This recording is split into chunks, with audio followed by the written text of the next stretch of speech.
The largest union talk radio program in these southern United States. This is the Valley Labor Report. My name is Jacob Morrison, and folks, I'm going to be having to file disciplinary action against one of my coworkers. Adam Keller is out again.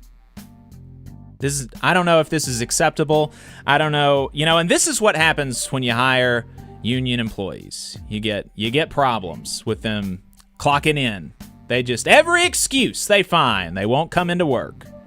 That's what's going on. But fortunately, we do have Whitney Washington in studio taking over for Adam today. We really appreciate her filling in.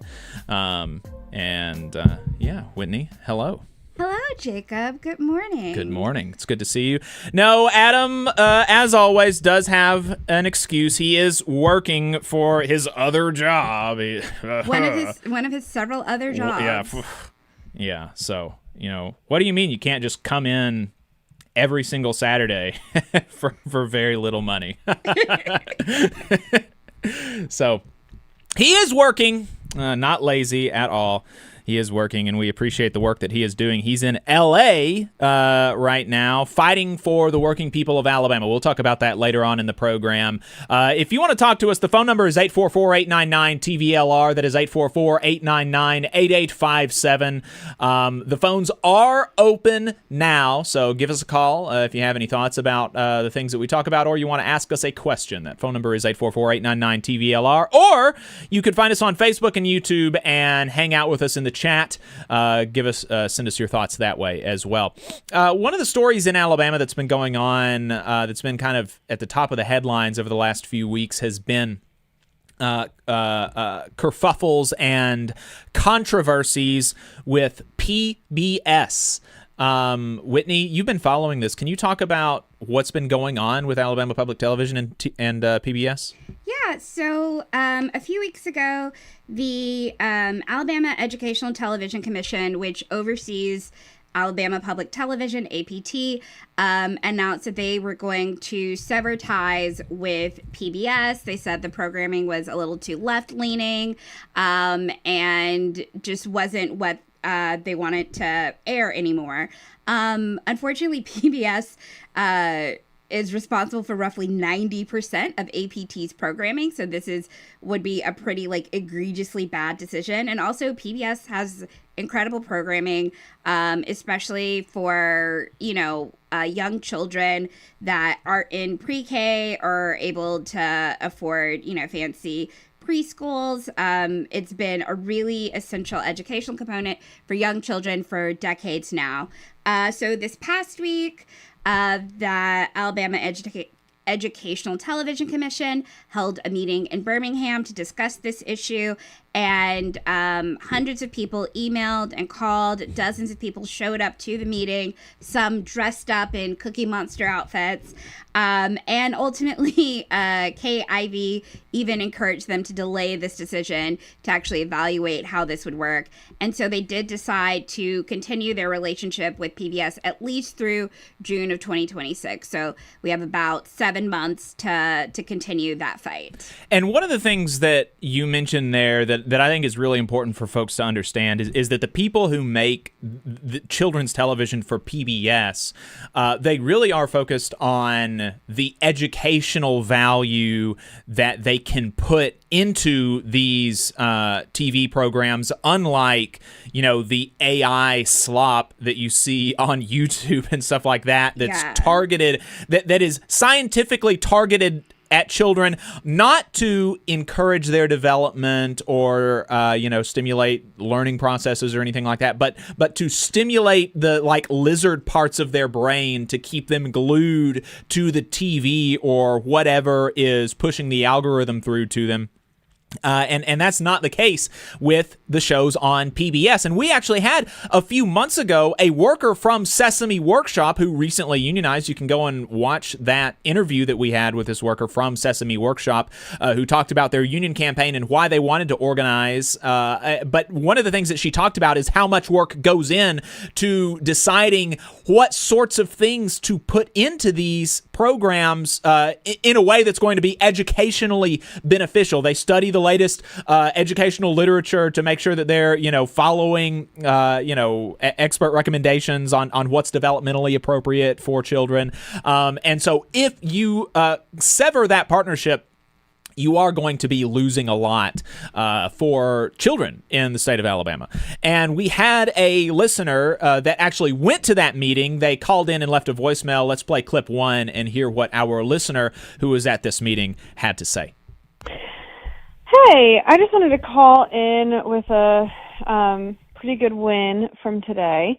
I was at the Alabama Public Television board meeting where they were voting on whether or not to keep programming from PBS. About a month ago, maybe 3 weeks ago, the board had a meeting.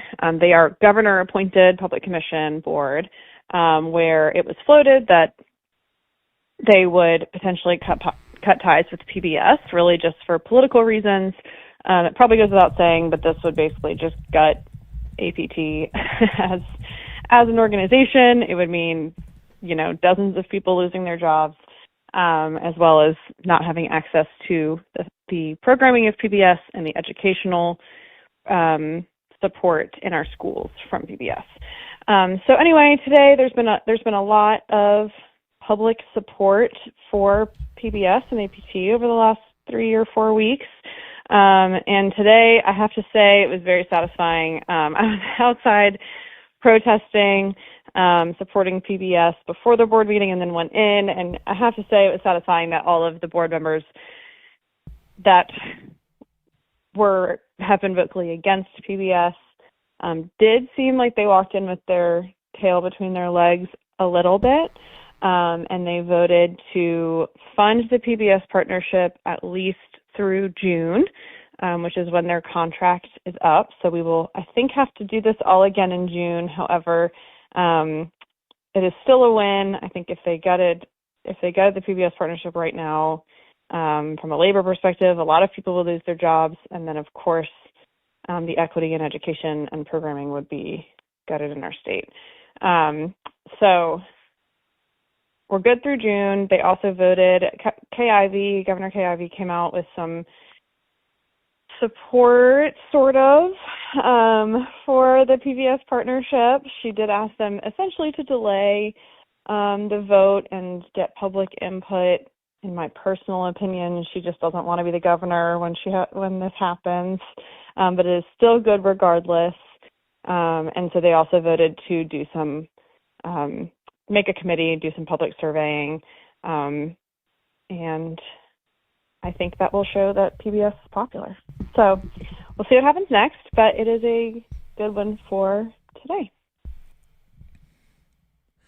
Appreciate you calling in and letting us know. Don't forget to let us know who you are, unless that's something that you don't want known, and then feel free to give us a pseudonym or something. But yeah, I think that's good. It's a good thing for the citizens of Alabama, and we certainly appreciate Governor Ivey staking out the right position on this, and so whether that's for good reasons or not, my position on politicians has always been that I really don't care what's in their heart. I care what they do.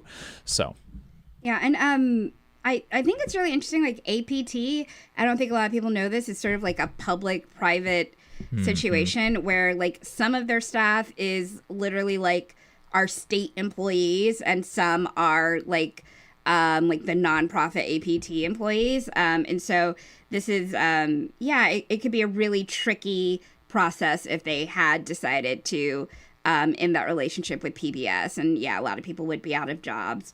And yeah, it would be very bad for a state, especially like Alabama, that, needs a lot of help educating our kids. Yeah. Absolutely. We've got another story, and if you want to get in, again, the phone number is 844-899-TVLR, 844-899-8857. Would love to hear your thoughts on that. We've got another Alabama story, and Adam leaves us a voicemail about it. Let's play clip 2.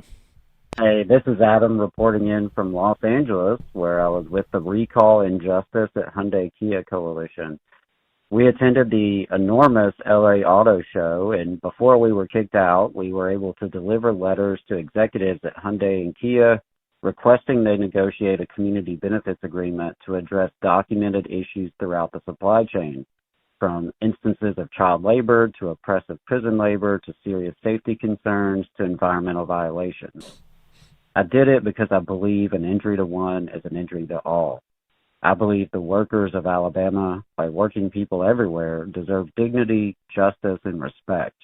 We all want to come home safely from work and have time to spend with our families. We all want to be treated fairly and have a voice. We all want to earn enough to sustain our families and maybe even thrive instead of scratching to survive. We all want our work to uplift our communities and protect our environment.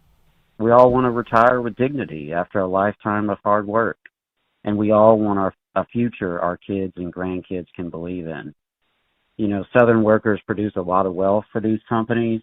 Hyundai Kia and their supply chain have a choice, and they have a chance. They don't have to choose exploitation and extraction. They can choose to negotiate with the community and have a chance to make things better for all. This is one of the largest auto manufacturers in the world, one of the biggest private employers in the South. Hyundai Kia's decisions affect a lot of our people. We don't have to relive sins of the past in the South. A better future is possible if these companies take the high road and partner with the community. Negotiate a community benefits agreement with our coalition. Let's address these documented issues, and let's bring justice and equity to these workers and their communities. Go to recallinjustice.org to learn more and plug in. Solidarity forever, y'all. We appreciate the work that Adam's doing in LA right now. You can go to recallinjustice.org to see some of the stuff that he was talking about that has been going on in the Hyundai Kia supply chain. We've talked about it over the last few weeks. We've talked about how there's prison labor in the Hyundai supply chain in the state of Alabama that is decreasing the wages of free world workers. The Alabama Solution has come out recently, which has talked about how terrible the prison conditions in the state of Alabama are. In the Hyundai Kia supply chain, we have seen 12 worker fatalities over the last decade. Children as young as 13 years old found working at 9 suppliers by government regulators and investigative journalists. $158 million in environmental penalties since 2006, and 60% of OSHA violations concentrated at suppliers in Alabama and Georgia, where Hyundai Kia is expanding with public dollars. Those public dollars can be found at subsidytracker.goodjobsfirst.org, where we can see that the Hyundai Kia Corporation has received over $2.3 billion from the governments of Alabama and Georgia. I mean, insane amounts of money for this corporation to then come back around and abuse our people. Really frustrating stuff. And so Adam, as he said, he was in LA to deliver a letter to the CEO of Kia, I believe, is the one that he delivered a letter to. We have video of him delivering that letter to the CEO. Let's play clip 3.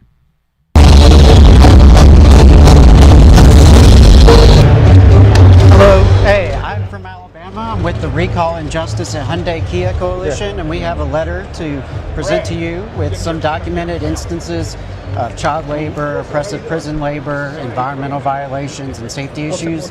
So we'd like for y'all to take that letter, and thank you. Thank you. We're ready to negotiate whenever you are, gentlemen, so thank you very much for accepting the letter. Thank you so much. Thank you. Thank you very much. Thank you. So remember, we're here to recall injustice at Hyundai Kia. Thank you very much. That's what we're here for. Thank you. Recall injustice at Hyundai Kia.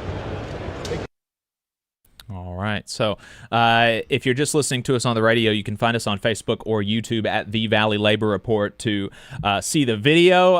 It was very enjoyable watching the CEO, and I don't know who those people were around the CEO, bodyguards or something like that. Obviously very nervous talking to Adam. And if you know Adam, you know that he is a very imposing figure physically. And so, he very clearly intimidated these folks, and you can see that on the video, Facebook, YouTube, The Valley Labor Report, to watch that clip. Recallinjustice.org to see some of the information around that campaign. A coalition of environmental and labor groups are calling on Hyundai Kia to negotiate a community benefits agreement to settle some of these issues with the communities of Alabama and Georgia and ensure that these sorts of these instances of abuse don't happen again. Whitney, I don't know if there's anything else that you wanted to add to that. No, just really great job by the folks that are in LA. It ended fairly amicably, but it definitely could have ended a lot worse. And so I'm happy everyone so far, knock on wood, is leaving unscathed and unarrested. But yeah, really great work. And definitely check out that recallinjustice.org website. It's got a really great interactive feature to show like all of the atrocities that we are seeing from these supply chain partners and how they are hurting our people. Yeah. Have we got our guest in the Zoom? Cole? Cole Sawyer is a worker at Starbucks in Scottsboro, Alabama. He is also the union strike captain for that location. Cole, welcome to the Valley Labor Report. Thanks for taking the time to talk to us today. Thank you, and good morning. Good morning. So, Cole, how long have you been working at Starbucks? I have been working at Starbucks for a little over a year. I started last year around November 7th. Okay, so as long as you've been working at presumably you've been at the Scottsboro location the entire time. What made you want to participate in the union? I don't know if you grew up in North Alabama or in the South, but obviously being in a union workplace is not the norm. And so I'm curious what you thought going to work at Starbucks and realizing that the location that you're at is a union location, and then what made you want to be such an active participant in the union? Being a strike captain is a pretty important role. Yeah, so once I started there, I started seeing how the company was actually treating the partners, the short staffing, not giving the partners and the shifts the resources they need to be able to run a store. And they like to preach saying that, the management is always available 24/7 when half the time they don't really answer their phones and stuff. So it's a struggle for the partners. They don't really give us what we need to be able to successfully run a store. So that's why I kind of wanted to be able to help support the union and do what I can for them. Did you realize that the location was unionized before you started working there? Yes. Okay. Is that why you wanted to work at the Scottsboro location maybe rather than a different location, or is that just the nearest location to you? That was just the nearest location for me, and I come from up north, so Okay. it's very unionized up there, so it doesn't really bother me. Gotcha. I like it. What brought you down to Alabama, if you don't mind me asking? Honestly, just I came down to Alabama for schooling, and then for just kind of like a different kind of background, just to see what it's like. Okay. Very cool. Yeah, I it's always good to get, different life experience. I've been thinking about, what it would be like to live somewhere else too. I've lived in Huntsville basically my whole life. And so I think that there's a lot of value in being in different places and experiencing different environments. And so, you're a union strike captain at the Scottsboro Starbucks location, and I'm sure that you've been following the national negotiations pretty closely. Can you tell us where the union and the company are in negotiations right now? Like what has been agreed to, what hasn't, and like where is the difference between the two sides sitting right now? Yeah, so we are not actively in negotiations with the company. We haven't met at the bargaining table since December of last year. Um, yeah, Starbucks has been stonewalling over 10,000 baristas and refused to negotiate with us in good faith since then.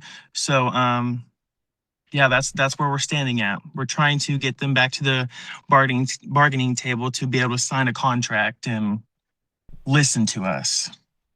And so why are you striking right now? Why did the union decide that now is the time to embark on this strike? Yeah, we are striking because we want to help solve the unfair labor practices, and we just want a better future for Starbucks. We just want the customers to be able to be completely satisfied. We want the baristas and the shift supervisors to be able to run the store fluently and be comfortable and be excited to come to work, and to improve take-home pay, hours, and staffing, just things like that. Right, right. And how can the community support the striking workers? If there are folks that are listening right now that are interested in supporting y'all, what can they do to help? Come join us at the picket line. Join us, and help us just make our voice even more heard towards the company. What times? We're really asking. What times are y'all picketing at the Scottsboro location? Right now we are picketing from 6 to 12, and then we're getting ready to set up a second picket line for the afternoon around 1 to 5. Okay, so you have a picket 6 to 12 every weekday, is that right? Or are y'all on the weekends too? No, we're just doing it Monday through Friday. Monday through Friday, 6 to 12, Scottsboro Starbucks location. If you want to hang out with them and give them your support, you can do that. You can also go to StarbucksWorkersUnited.org. Is that the website? SBWorkersUnited.org, and learn more about the union and where they're at in negotiations. If you take a look at their strike timeline, I believe that they give you some details about where what some of the tentative agreements are between the company and the union. They say on their strike timeline that this is from their website. The actual negotiations are close to the finish line. The remaining dispute is over less than a single average day's sales, less than 4 months of the CEO's salary, and less than 0.25% of the company's annual revenue. So the workers at Starbucks have really been able to push the company to get pretty close to where the workers want to be with this contract. And they want to get them over the finish line, and that's what they're hoping to do with this strike. So, Cole Sawyer, I really appreciate you taking the time to talk to us this morning. Is there anything else that you want to leave us with before we let you go? Nothing really. Just come join us at the picket line and help us get where we need to be. All right. Well, Cole, Lord willing, I'll be out there next week, and look forward to seeing y'all on the picket line. Thanks for calling in. Thank you. The Starbucks campaign has really been an inspiring story to watch uncover. We were able to, the Labor Council in North Alabama was able to support the Scottsboro Starbucks workers when they organized, and when they were organizing, and we talked to some people from the organizing committee, and it was really cool because one of the folks on the organizing committee at the Scottsboro Starbucks store was 16 years old. So she was able to not only vote in a union election before she could vote in a political election, but she made a union election happen. Union elections don't just kind of fall out of thin air. Workers have to make them happen. And so seeing a 16-year-old get that active at their place of work and have a union election is super, super cool. They have been able to organize now 640 Starbucks locations. There are 12,000 union baristas, just a really, really cool campaign, and lots of I get a lot of energy watching the workers at Starbucks build their campaign. It's a really, really cool thing to be able to see.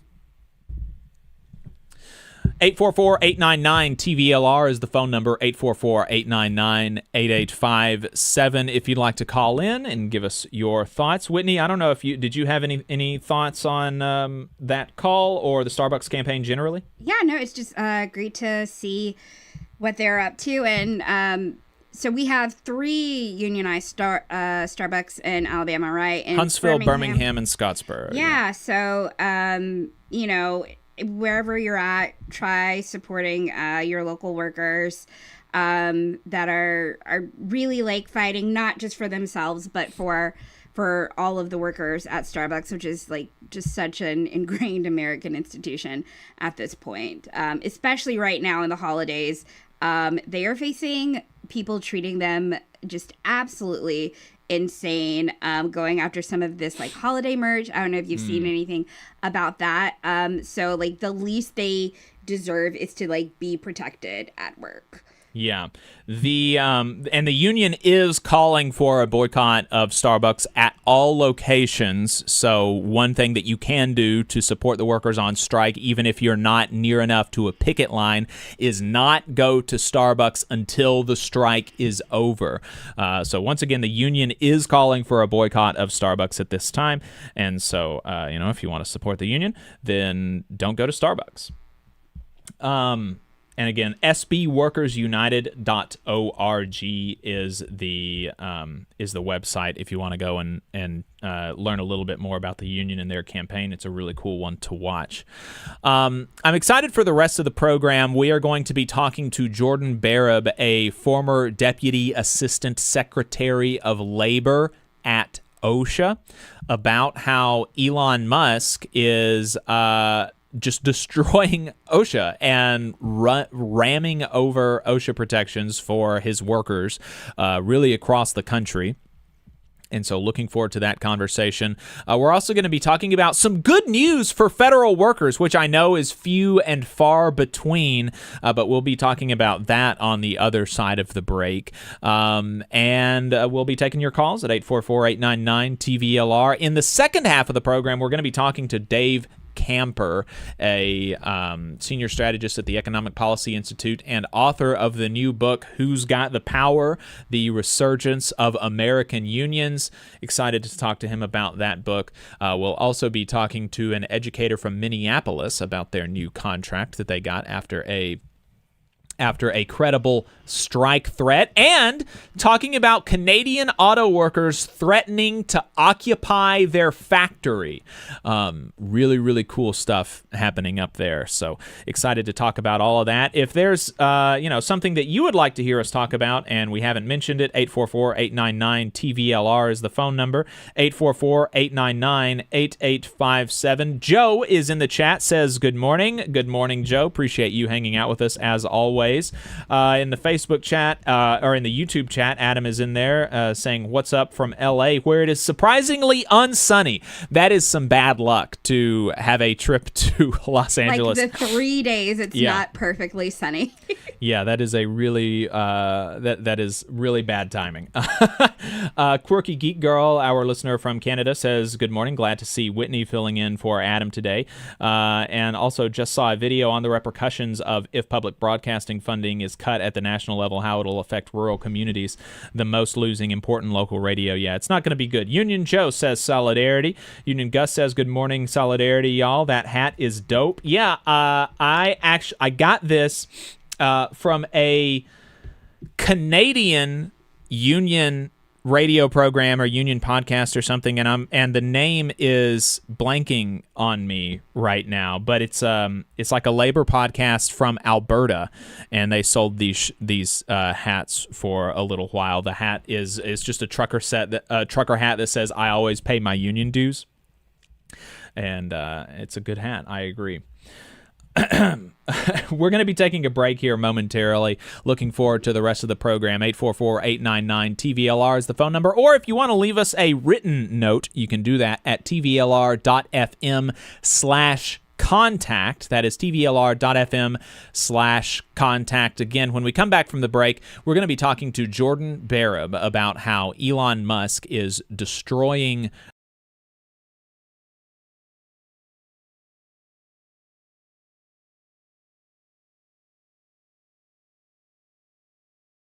Not good stuff. Not good stuff. So appreciate everybody tuning in. You're listening to the Valley Labor Report. We will be right back. The attorneys at Maples, Tucker & Jacobs have stood with the working people of Alabama for over 40 years, providing skilled legal representation for your workplace injury claims. When you are injured on the job, it can be a scary time. The attorneys at Maples, Tucker & Jacobs have the experience to guide you through the process to make sure that you and your family are properly taken care of and your rights are protected. If you need help, call the attorneys at Maples, Tucker & Jacobs at 855-617-9333 or visit online at www.mtnj.com.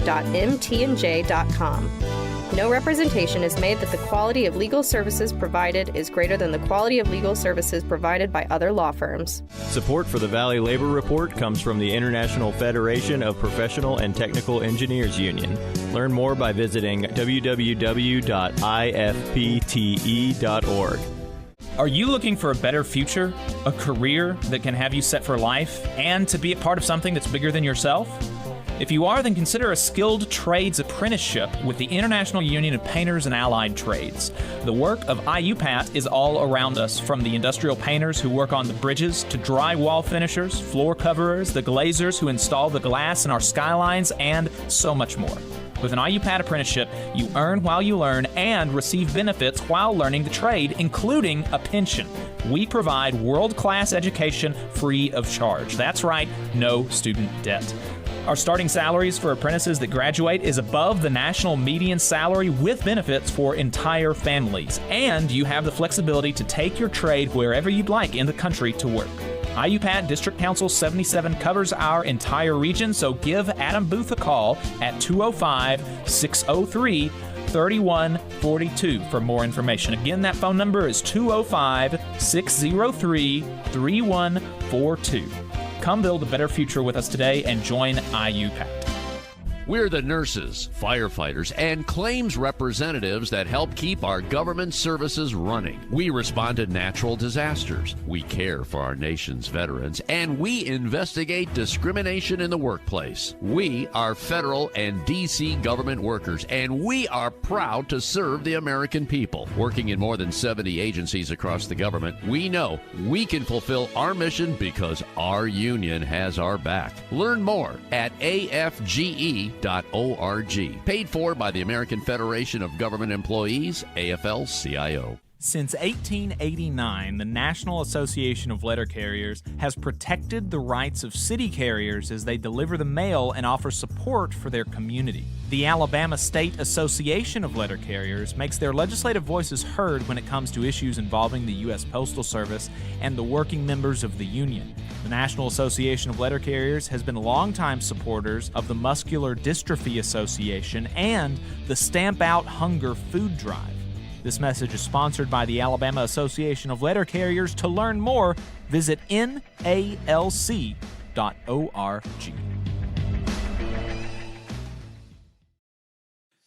Unite Here is also a supporter of the Valley Labor Report. They are a labor union that represents 300,000 working people across Canada and the United States.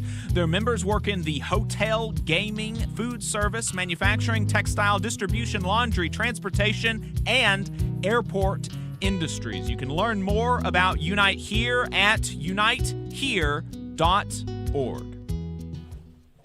Come on, you poor workers, good news to you I'll tell, how the good old union has come in here to dwell. A battle in the heart of Alabama caught our attention. Coal miners in one community, they've been on strike now for months. Working as long as 12 hours a day, 7 days a week, in some of the most dangerous conditions. I really think that the labor movement is the single greatest force for democracy in the history of the United States. The story of Alabama is a story of not just resilience, but of militancy. I say no contract, you say no code. No contract, no contract. If we ain't all free, ain't none of us free. You're listening to Alabama's only union talk radio show, The Valley Labor Report, with Adam Keller and Jacob Morrison.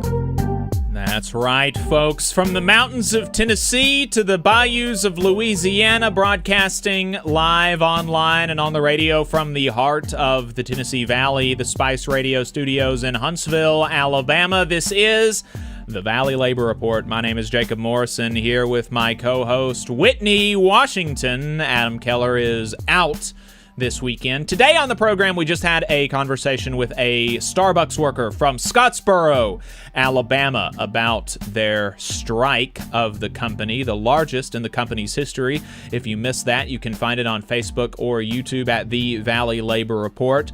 We also talked about Alabama Public Television's continuing, and we talked about the Recall Injustice at Hyundai Kia campaign, where Southern labor and environmental organizations are trying to get the company to come to the table to negotiate a community benefits agreement. Again, if you missed any of that, you can find it on Facebook and YouTube at the Valley Labor Report. If you want to be part of the show today, we've got a phone number, and the line is open. That phone number is 844-899-TVLR. That is 844-899-8857. You can also leave a voicemail throughout the week, and we might respond to it on the next program, as we just did earlier today. And you can leave us a written note at tvlr.fm/contact.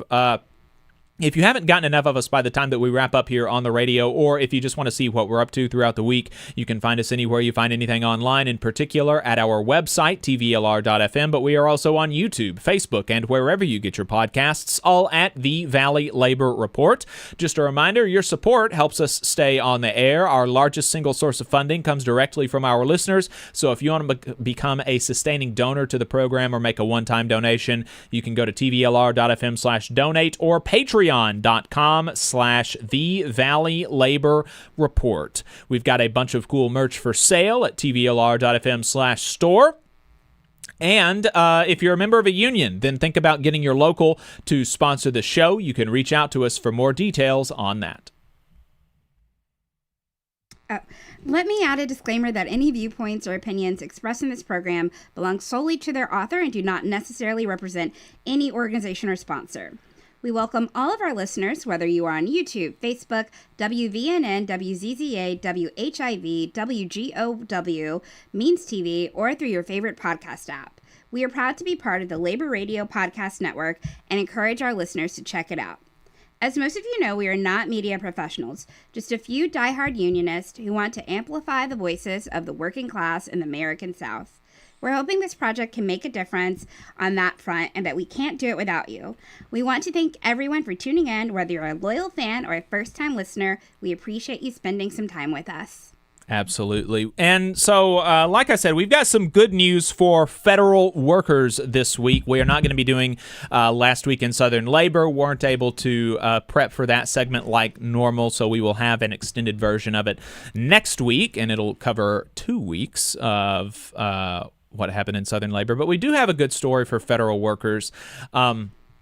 I'm reading from AFGE's website now. The American Federation of Government Employees, AFGE, applauds today's historic bipartisan achievement as 218 members of the U.S. House of Representatives have signed a discharge petition to compel a vote on the Protect America's Workforce Act, the bipartisan Golden Fitzpatrick legislation restoring collective bargaining rights for more than 1 million federal workers. And so you will recall we've covered extensively that federal workers, the majority of federal workers, have had their collective bargaining rights stripped from them by the President of the United States unilaterally through executive order. I would argue, and federal worker unions contend, in an illegal manner.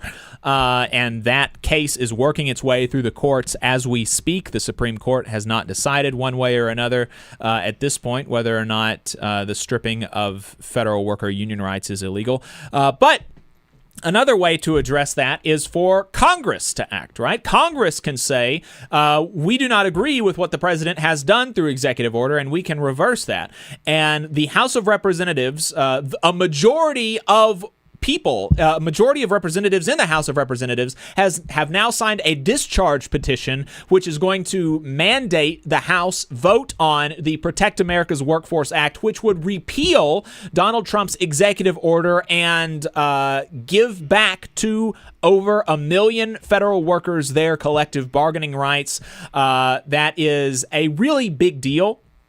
I think that you would typically imagine that more people are going to vote for the legislation than would put their name on the discharge petition. We saw that with the Epstein Files discharge petition. It was only 218 people signed the discharge petition, but then once it got to the floor, everybody voted for it. Now, this bill is a little bit different. I don't anticipate that happening, but I would imagine that you would get 1 or 2 more Republicans voting for this legislation because, collective bargaining rights for federal workers are not necessarily a super partisan thing, and it's not been something that Republicans have been campaigning on, removing federal worker bargaining rights.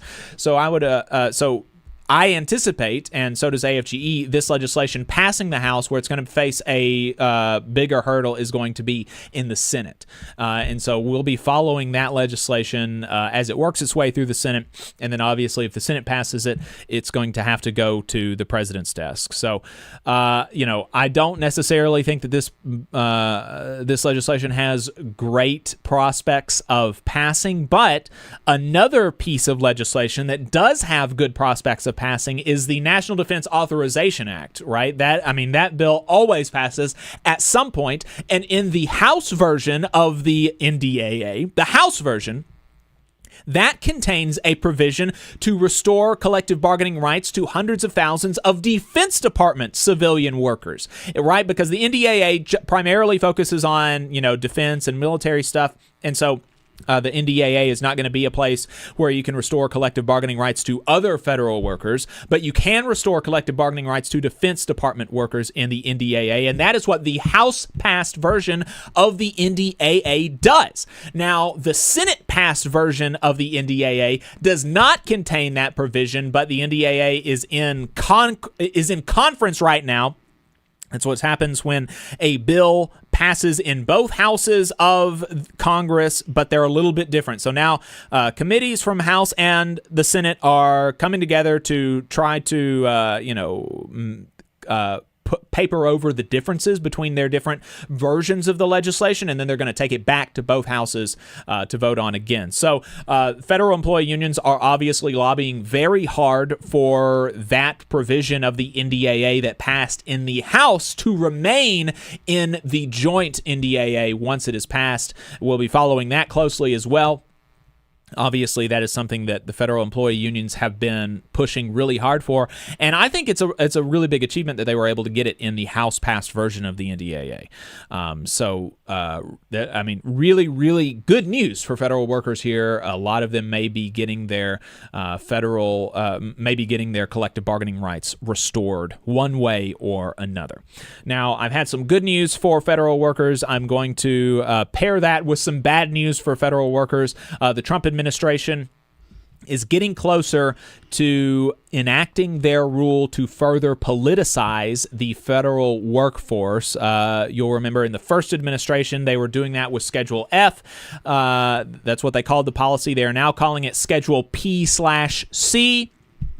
And all that is going to do is make tens of thousands of federal workers at will, rather than them maintaining the congressionally approved civil service protections that they have always had. The Trump administration is just trying to create a whole new class of federal workers that are basically just political appointees. It would be 50,000 federal workers that would be under this new category. And for context, the current amount of political appointees in the federal government in the executive branch is something like 4,000 to 5,000. So you would increase by 10 times the number of people that can be directly hired and fired by the president for political reasons rather than for their ability to get the job done, right? I mean, this is the whole reason that civil service protections were enacted in the first place, is because the American people came to the opinion that it's good to have people who are hired to do a job because they know how to do a job rather than because they agree with the president of the United States on this or that policy or because they're a member of a political party, right? And so this is going to obviously degrade the civil service, degrade the federal government and their ability to serve the American people. So we'll keep a close eye on that. But some bad news to round out two pieces of good news for federal workers. And that, it says eliminates whistleblower protections as well. Yes. Yeah, that's another one of the things. It would make whistleblower protections less easy to to utilize, which is another thing that, you know, the Trump administration doesn't want federal workers to be able to, talk about what they're doing to the American people. So bad news there. But we do have a little bit of good news. So we'll see. We've got our guest in the Zoom now. Really excited for this conversation. Jordan Barab is a former Deputy Assistant Secretary of Labor at OSHA, also the proprietor of the Confined Space newsletter, a newsletter of workplace safety and labor issues. You can read it at jordanbarab.com/confined space. We're going to be talking to him about a recent blog post that he has. Nevada governor drops OSHA penalties for Musk. Jordan Barab, welcome back to the Valley Labor Report. Thanks for taking the time. Thanks for inviting me. So this piece talks about how Elon Musk and his Boring Company has been able to basically eliminate OSHA oversight of his company in Nevada. It's a really concerning development. Can you give us an overview of what has happened with the workplace safety issues at Boring in Nevada? We want to get into momentarily how he was able to get the citations, disappeared, basically. But what were the issues that OSHA took issue with to begin with? Well, yeah. So Elon Musk's Boring Company, and Boring doesn't refer to the content of Elon's speeches, but rather a huge project he has to bore tunnels underneath Las Vegas and create basically an underground superhighway connecting all the high points in Las Vegas. And so he's building these huge tunnels now. In order to do that, he has to use an enormous amount of cement, and they use an accelerant in the cement to help it cure and dry. That accelerant is extremely toxic. It causes severe burns on skin if it's exposed to the skin. They can cause permanent scarring. This specific case was about the Las Vegas Fire Department who went in for a drill, and several of its members received burns from the accelerant. Nevada OSHA, Nevada's a state plan, it runs its own OSHA program, went in and investigated, and they cited the Boring Company and issued a almost $450,000 penalty, which is the third largest penalty in Nevada's recent history, against the Boring Company for not providing adequate personal protective equipment and not providing adequate training to the fire department to prevent those burns. So that was the background. That's what that's what OSHA did. The day the citation was issued, Boring Company called the Nevada governor's office and said, they wanted to come in and talk the next day, and they came in for a meeting the next day. And before the meeting even opened, the governor's representative, who was at this meeting along with OSHA, announced that all the penalties were being dropped for various assorted unexplained legal reasons. And so that was the end of the story, essentially there. Yeah, that seems like a bad state of affairs, that you can just kind of walk into the governor's office and have those sorts of citations disappeared. Just for context for the listeners, is this the Boring Company's first tangle with OSHA? Is this their first safety issues that they've had? No, Boring Company has a long history, as do Elon Musk's other companies, of health and safety problems in its construction projects. Boring has had a history of burns, workers getting burned due to this cement accelerant, and also a number of other hazards, broken bones and other problems. A lot of close calls. One of the employees who spoke to the reporter, who this was a Reuters article that exposed all of. I'm sorry, it was a Fortune magazine article that exposed all of this. And one of the workers was quoted as saying, "I feel that the company as a whole has been very fortunate the past few months. There hasn't been a fatality. We have constantly flirted with death. I've watched my friends get injured due to the fast pace we're running. I refuse to be the first fatality in this company's history. No tunnel is worth a single person's life." So the hazards in this company were well known. The injuries, a lot of injuries, and a lot of other problems. And when OSHA, whether it's a federal or state OSHA, and I want to get into the difference between those in a moment, but when OSHA issues these huge penalties, is it typical that they issue these huge penalties kind of by the seat of their pants and, with wild abandon? Like, is that common? Well, no, I mean, it's certainly not at the federal level. Now, I was, kind of running OSHA for the 8 years of the Obama administration. Any case of this size that involved willful violations, which are much more serious than serious violations. This involved a large penalty. This involved a large company, had a lot of potential for controversy and press. All of those on the federal level would have meant very close scrutiny, not only all the way up through the levels to the top of OSHA, but also by lawyers all the way along. In cases like this, the inspectors and the other OSHA staff are required to work closely with the attorneys to make sure that the cases are legitimate, are legally sustainable. The weird thing about this case in Nevada is that they claim, the governor's office and OSHA leadership claims, that this huge and controversial citation was issued without any consultation with lawyers there, which I just find totally hard to believe, as if some rogue inspector just went out and wrote out these citations without anybody overseeing it. This is inconceivable, certainly on the federal level, and I think everybody concerned finds it hard to believe even on a state level. Can you explain a little bit about how the state OSHA programs are set up? Yeah, sure. So when OSHA was created by the Occupational Safety and Health Act in 1970, states were given the opportunity to run their own programs, and OSHA would fund 50% of those programs. Now, in order to do that, the state's programs had to be, and I quote, "at least as effective," unquote, as the federal program. That meant they have to have the same standards or standards that are more effective, and they had to have an equally effective enforcement program as well. Federal OSHA oversees all the state programs. There are 21 state programs and plus another 6 that just cover public employees. And OSHA oversees all of those. They do annual audits of those programs. And if something fishy comes up in those programs, anyone can file what's known as a complaint against a state program authority, or a CASPA, which calls on OSHA to investigate problems that have been identified.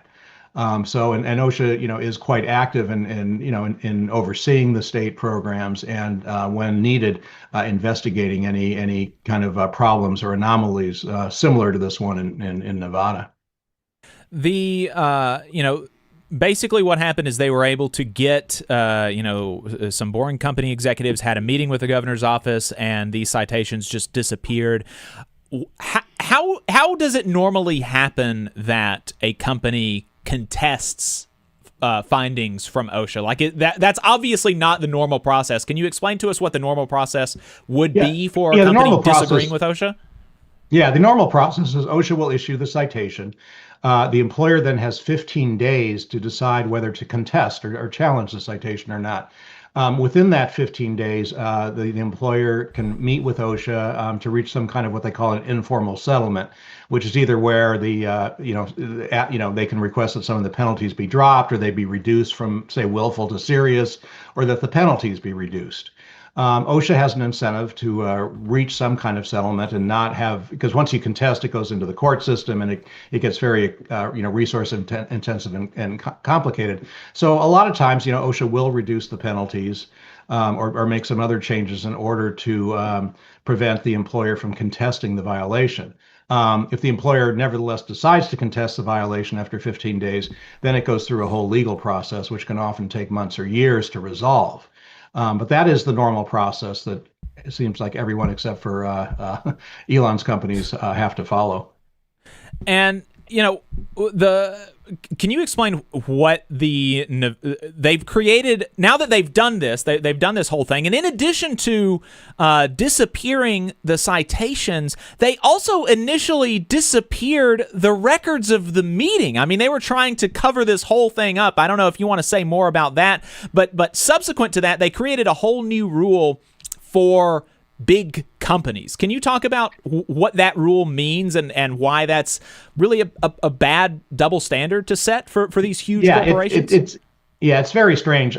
Basically, what they said was, from now on, there will be legal review of these kind of cases all the way along, which is weird because, as I said, there's supposed to be legal review all the way along.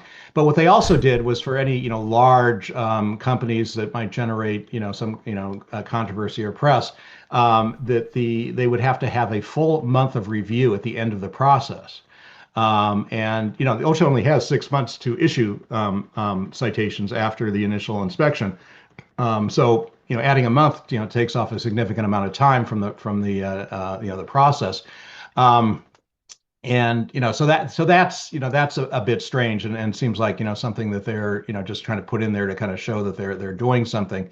But the other weird thing is that this is you hear in this area, in the health and safety area, what you hear over and over again is how abusive OSHA is and how abusive regulations are, how burdensome regulations are for small companies, and we have to do more for small companies and to help them, and there have to be special conditions for small companies and all this kind of stuff. And now they're basically doing that for large companies as well. So it's like not only are the small companies being persecuted, but essentially also these poor huge conglomerates owned by multi-billionaire also have to get special treatment. Now, there's nothing wrong. I'm even on the federal level, if OSHA is about to issue a citation against a large company that will generate a lot of media interest, the rules are you have to notify people up the line because people need to be ready for that and really make sure that all your ducks are in a row. But to single out these companies and to add a whole nother month to the whole process is, I think, pretty unprecedented and seems to be just developed to kind of cover their rear ends in this case. Seems less than efficient. Well, it's not only it's not just that it's less than efficient. It also provide it presents a real chilling environment for OSHA inspectors. It's not easy being an OSHA inspector, right? You're constantly being threatened, sometimes physically. People are threatening to get you fired. I've got friends in high places. You issue that. It's a very pressured job, very intense. And there's a lot of potential for being intimidated there. Usually, we always said, listen, you follow the procedures, we've got your back 100%. That was our line to our inspectors. Don't worry about that. We will take the flak if there are political issues that come up, or your job is threatened. But to have somebody come in, and from way in the governor's office and totally overthrow what you just did, and basically tell the inspectors they were incompetent for issuing this. And there have also been some firings since then, which are suspicious. They haven't been directly tied to this case. That presents a real chilling effect on the inspectors and makes them very afraid, especially for future inspections of the boring company. Or Elon's also has a Tesla gigafactory being built in Las Vegas, and so how are inspectors going to feel when they have to go in and inspect Elon Musk companies in the future? Right. And so, the Fortune magazine piece and your blog post talk about kind of the potential for, as you said, political interventions here and the way that people are pressured. And you talked also about the way that the state programs can be set up if a state wants to kind of run its own safety program. But there are also mechanisms for the feds to step in, and I think this case really does start to lend it, create an argument that maybe Nevada is not doing a good enough job. Maybe it's not as effective as federal OSHA. What would be the way that federal OSHA would step in and say, okay, hey, Nevada, y'all are kind of just letting bosses, run roughshod over workers in your state, and we're going to have to kind of reel you in a little bit. What would be the mechanisms for that, and what are the prospects for that happening under a Trump administration? Yeah, right. Well, that is a good question. The normal process, as I think I mentioned, would be for someone to file a CASPA or other evidence that's raised. Even this article, for example, should generate some kind of OSHA investigation into what's going on at Nevada OSHA. Normally, when that happens, and it's not uncommon for CASPAs to be fired or for OSHA to investigate, certain incidents in state programs. What happens is OSHA will do some kind of investigation and generate recommendations at the end of that, and then monitor the extent to which those recommendations are addressed by the state program. Where you have state programs that just refuse to comply with OSHA's recommendations, and we've had these cases before, mostly dealing with kind of states' failures to adopt federal OSHA standards and regulations, OSHA can threaten to basically remove the state program, to take it away from the state. Now that's very problematic. It's kind of like the death penalty, right? Either do what we want or the death penalty. OSHA doesn't have a whole lot of range under the law to do a lot of other things, but they have, we did, for example, develop some mechanisms where we would either threaten to take away the state program, threaten to take away certain parts of the state program. In other words, the feds would come in and do all your construction inspections from now on because you all are incompetent to do that. Or just threaten the whole program if they refuse to adopt OSHA standards. It's never gotten to that point because the states always kind of concede in the end. They don't want their programs taken away. But nevertheless, OSHA does have that tool and can exert that threat, which can be effective. The problem is it's a very long, complicated, bureaucratic, burdensome process to get to the point where you're actually on the verge of taking away a state program. And the states know that. So they do kind of play the game with OSHA. Right. What does this mean? What does this carve out mean for workers in Nevada, do you think? Well, obviously, if OSHA isn't on the job, if inspectors feel intimidated, if citations against big companies can just be overturned at the whim of the governor, or because someone like Elon Musk makes a phone call, that basically can mean more worker injuries, illnesses, and deaths. You need that deterrent force that OSHA is supposed to provide. And that means OSHA's ability to issue penalties and to issue large penalties and to issue, the type of penalty, that will be effective. In this case, for example, Elon, the Boring Company doesn't care about a $400,000 fine. That's chicken feed for them. But they don't like the idea of having willful violations. That really hits them at the gut. That hits their prestige and their reputation. So if the inspectors feel like, let me go down to the bottom. If workers feel like that their complaints to OSHA aren't going to have any effect because either the inspectors are too intimidated or because any decision against the company to protect workers is going to just be overthrown by the government or by a phone call, that again can only lead to more danger for workers, more injuries, illnesses, and deaths for workers. Yeah, and you mentioned that fine is just a drop in the bucket for Musk. Can you elaborate? You mentioned the stigma of the violation of the OSHA violation, but can you elaborate why he would put up this much of a fight for what would be 30 seconds worth of income for him? Yeah, and this isn't the only case. Federal OSHA actually cited, I think SpaceX at the beginning of this administration. That was only a $40,000 citation, and it was. I think there were several serious violations. It wasn't even willful. The SpaceX, Elon Musk SpaceX challenged that citation as well. So they just don't like, Elon, I think, feels himself to be a master of the universe, and the master of the universe don't have to, kowtow and pay attention to these pissant little government agencies. So they basically kind of challenge everything. This one, as I said, has willful violations, and willful violations mean that either you had knowledge of the hazard and you didn't do anything about it, or you just totally ignore any kind of health and safety issues and refuse to address them. So a willful violation, aside from having a much higher penalty, also carries a stigma along with it. We've had companies coming in saying, we don't care how much you fine us. You can double the penalties. We just want to get rid of the willful violation because that really impacts our company's reputation. That's kind of the incentive they have, and it's OSHA's job to stand strong if they have the evidence, for a citation, or especially if they have the evidence, which is difficult. But if they have the evidence for willful violations, then they need to stick to it. And again, if companies know that the governor will bend with a phone call, or if workers know, or if OSHA inspectors know, that just kind of that destroys the whole system and negates the whole deterrent factor that OSHA is supposed to present. Jordan Barab is a former Deputy Assistant Secretary of Labor at OSHA, also the proprietor of the Confined Space newsletter, a newsletter on workplace safety and labor issues. You can read it at jordanbarab.com/confined space. Thank you so much for your time. Is there anything else that you would want to leave our audience with before we let you go? Well, I mean, we're dealing with a lot of issues with workplace safety under this administration. Not only, the staff at OSHA has been cut, and it was already very small.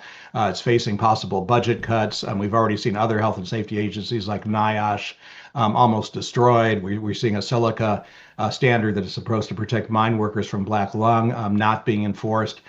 So this is just one part of kind of the overall attack on workers that you all do such a good job of covering. It's up to us really to fight back against it. I also want to mention one other thing that, with Congress in control of Republicans, both houses of Congress in control of Republicans, the only effective oversight we're seeing, over, this government and some of the big companies that are, their friends, is the media. I mean, this excellent, article, by Reuters correspondent Jessica Matthews. We've seen others. Reuters did a great piece on Elon's SpaceX program down in Texas and some of the injuries there. We're seeing some very good investigative journalism, and thank God, because we need that oversight now. It's about all we have to really get into the damage that this administration is doing. Yes, absolutely. I agree. And folks should both read your piece and the piece that you are kind of commenting on in Fortune magazine. The title of that piece is 2 Firefighters Suffered Chemical Burns in a Boring Company Tunnel. Then the Nevada governor's office got involved and the penalties disappeared. Jordan Barab, thank you so much for your time. I appreciate it. Welcome. We're going to take a break really quick, folks. If you want to get in on this conversation, the phone number is 844-899-TVLR. We'd love to hear from you, 844-899-8857. We're going to get to Boss Watch when we come back and hopefully take some of your calls. See you soon.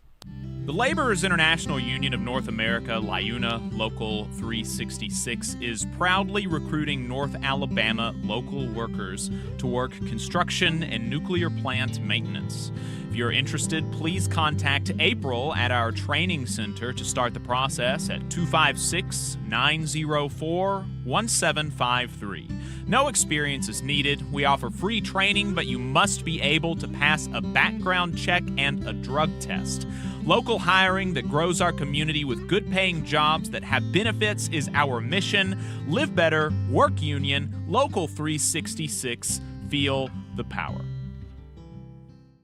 The Valley Labor Report is also supported by the Communication Workers of America. Learn more at cwa-union.org. Support for this program is provided by the International Association for Machinists and Aerospace Workers, Local Lodge 44 in Decatur, Alabama. Learn more at iamaw44.org. The Valley Labor Report is also sponsored by the United Automobile, Aerospace, and Agricultural Implement Workers of America, better known as the UAW. UAW. They are one of the largest and most diverse unions in North America, with members in virtually every sector of the economy. UAW-represented workplaces range from multinational corporations, small manufacturers, and state and local governments, to colleges and universities, hospitals, and private nonprofit organizations. The UAW has more than 400,000 active members and more than 580,000 retired members in the United States, Canada, and Puerto Rico. You can learn more about the UAW and join at uaw.org. The Valley Labor Report is also sponsored by Labor Notes. Labor Notes is a media and organizing project that has been the voice of union activists who want to put the movement back in the labor movement since 1979. You can learn more about Labor Notes at labornotes.org. The attorneys at Maples, Tucker, and Jacobs have stood with the working people of Alabama for over 40 years, providing skilled legal representation for your workplace injury claims. When you are injured on the job, it can be a scary time. The attorneys at Maples, Tucker, and Jacobs have the experience to guide you through the process to make sure that you and your family are properly taken care of and your rights are protected. If you need help, call the attorneys at Maples, Tucker, and Jacobs at 855-617-9333 or visit online at www.mtnj.com. No representation is made that the quality of legal services provided is greater than the quality of legal services provided by other law firms. Support for this program also comes from the Mid-South Council of Retail, Wholesale, and Department Store Union. Learn more at rwdsu.info. Union leaders, do you want a powerful website and mobile app built just for your members? The Union Active system, created by Unions America, makes it easy to share news and documents, send alerts, and keep your members engaged anytime, anywhere. Trusted by thousands of unions, Union Active streamlines communication so you can focus on what matters most, your members. With real-time updates, secure messaging, and custom features built for unions, you'll keep your members informed and engaged 24/7. Get Union Active today. Visit unionactive.com to learn more. Union Active, the ultimate website and communication system for unions. Come on, do poor workers good news to do. I'll tell how the good old union has come in here to dwell. Labor creates all wealth shall go to labor, and you are listening to the Valley Labor Report. My name is Jacob Morrison. My co-host is Whitney Washington. Filling in for Adam. You were talking to me about there's some wrestling happen nearby, and so I was emulating the referee guy there. Yeah, you did a good job. Thank you. You know what? That could be your next career, actually. Have you considered that? I could do that. I could be a professional wrestler. You know what?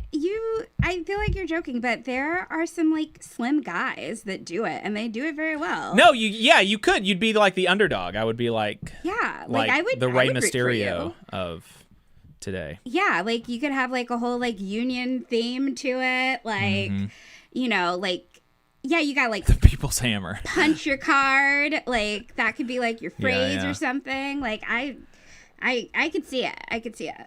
I need to come up with a signature move. You know, Rey Mysterio's was the 619, and you know the Undertaker has the pile driver or the tombstone, something like that. You got to come up with some sort of. But the bummer for me is that, you know, I'm a big union guy, right? Like the being a union guy is sort of my shtick, as they say. But when people think union guy, especially if it's a union guy, you know, I'm not exactly the type of person that they think about when they think union guy. I'm very much like the type of person that you think about when you hear young project manager, which is what I am. I'm a young project manager. But Jacob, you've got the trucker hat. Like... I do have the trucker hat, but that's I think young kind of yippies. You could reverse it and actually be like a heel that's like a slick back businessman. Like, you could be the boss. I could be the boss. That's funny. My dad is apparently listening, and he said that I could use the big finger, which is just that's just what he would call it when he would tickle us when we were little. And so, so I feel like that. Like, as soon as I said it, I was like, oh, that kind of sounds a little weird. I don't even know if I can say that on the radio. That my it's a little alarming. I don't know if that's radio friendly, Dad. So I hope you don't get us kicked off the air. Dale is also a professional wrestler, and he's. And so I've talked to him about like how he needs to get me in on the professional wrestling gig, and I could be the heel. I would be like the Iron Sheiks, like I would be like the communist heel sort of thing. So I think you'd be fantastic at it. I think it would be fun. I do unironically want to do it at least once, so I would like to. I know some people who know some people, so there you go. So. There Let's you go. make this So happen. me and Whitney might be going down to Gadsden soon to watch amateur, or what do they call it? Do they call it amateur wrestling, or is it technically professional? It's professional wrestling because it's like it's still scripted, but it's like they're not getting paid anything. So There's we've talked to. Did we actually talk to this guy? I don't think that we actually did talk to this guy, but there was a guy who wrote about the indie pro wrestling scene and how like exploitative it is, frankly, and how indie pro wrestlers really have a hard time. Like they don't have health insurance. Like obviously it's a very dangerous. I mean, even being in the WWE is very, very dangerous. Right. Even WWE pro wrestlers don't make enough money, frankly, and they need a union. And I've talked about that a lot with Dale, and that's been one of the, occasionally, actually most of the time when I talk to Dale, he's like, yeah, no, you're right, Jake. But one of the time, some of the times when we are most on the same page is when we talk about how WWE wrestlers need a union because they really get the shaft. It's a terrible deal that basically every WWE wrestler has, except for the 2 or 3 that everybody knows the names of, right? And just one stat that kind of illustrates that is that in professional football or in professional sports leagues where the workers have unionized, football, basketball, hockey, baseball, the players take home 50% of the revenue. Something approximating 50% of the revenue. It's not exactly 50%. It's different from league to league, but it's approximately 50% of the revenue. In professional sports where they have not unionized, so boxing, UFC, and WWE, the workers all take home, the players, the fighters all take home only 20% of the revenue that they generate. And so obviously, and particularly with WWE and UFC, those are very, very dangerous professions. And your lifespan is cut super short. Yeah, there's a lot of CTE. Yep. Like it's incredibly dangerous. And yeah, it seems like the sort of profit share is like not very fair. Yeah, no, it's really bad. WWE wrestlers really need a union. Union Gus says, I think John Oliver did a piece on WWE. It was about life expectancy of those guys. Yeah, he did, actually. It was a really good piece. Let me see if I can find the name of it. You can probably just Google, this is what I'm doing, John Oliver WWE in YouTube, and it'll probably come up. Yeah, WWE Last Week Tonight. That's the title of the thing. You should watch it. It's crazy because they really treat their wrestlers very, very poorly. Very poorly. Huntsville Dim Worker says, why am I on fire? Worker suffered chemical burns while digging a tunnel in Las Vegas for Elon Musk's boring company, according to a state OSHA investigation. You'd be like, why am I on fire? Yeah, it's pretty crazy. You should definitely check it out. Check out that piece in Confined Space and Fortune. It's they're real, as Jordan said, they were really good pieces of investigative Yeah, they also journalism. have Fortune has like the feature where you can like listen to it. I listened to some of it this morning. It was incredibly interesting. And also like it like, obviously, like, it's horrible that it's happening to, like, the boring workers, but it is, like, insane to me that it's happening to, like, public servants, like firefighters. Like, it's clearly, like, something that's going to impact, like, that entire community. Mm-hmm. Absolutely. It's and that's what, you know, the impact of these huge projects on the communities are really understated, and the importance of having a strong government to reel them in is really important. Union Gus in the chat says, also Hogan was a scab who undercut Ventura's unionization of professional wrestling. Yeah, he was. Hulk Hogan was a scab, and also a terrible guy. Like, just a really, really bad guy. Who also, like, basically ruined modern journalism with that Gawker suit as well. Yeah, he's really bad. He's not in a good place right now. True. Yeah. Yep. I did love, was it Mr. Nanny when I was a kid?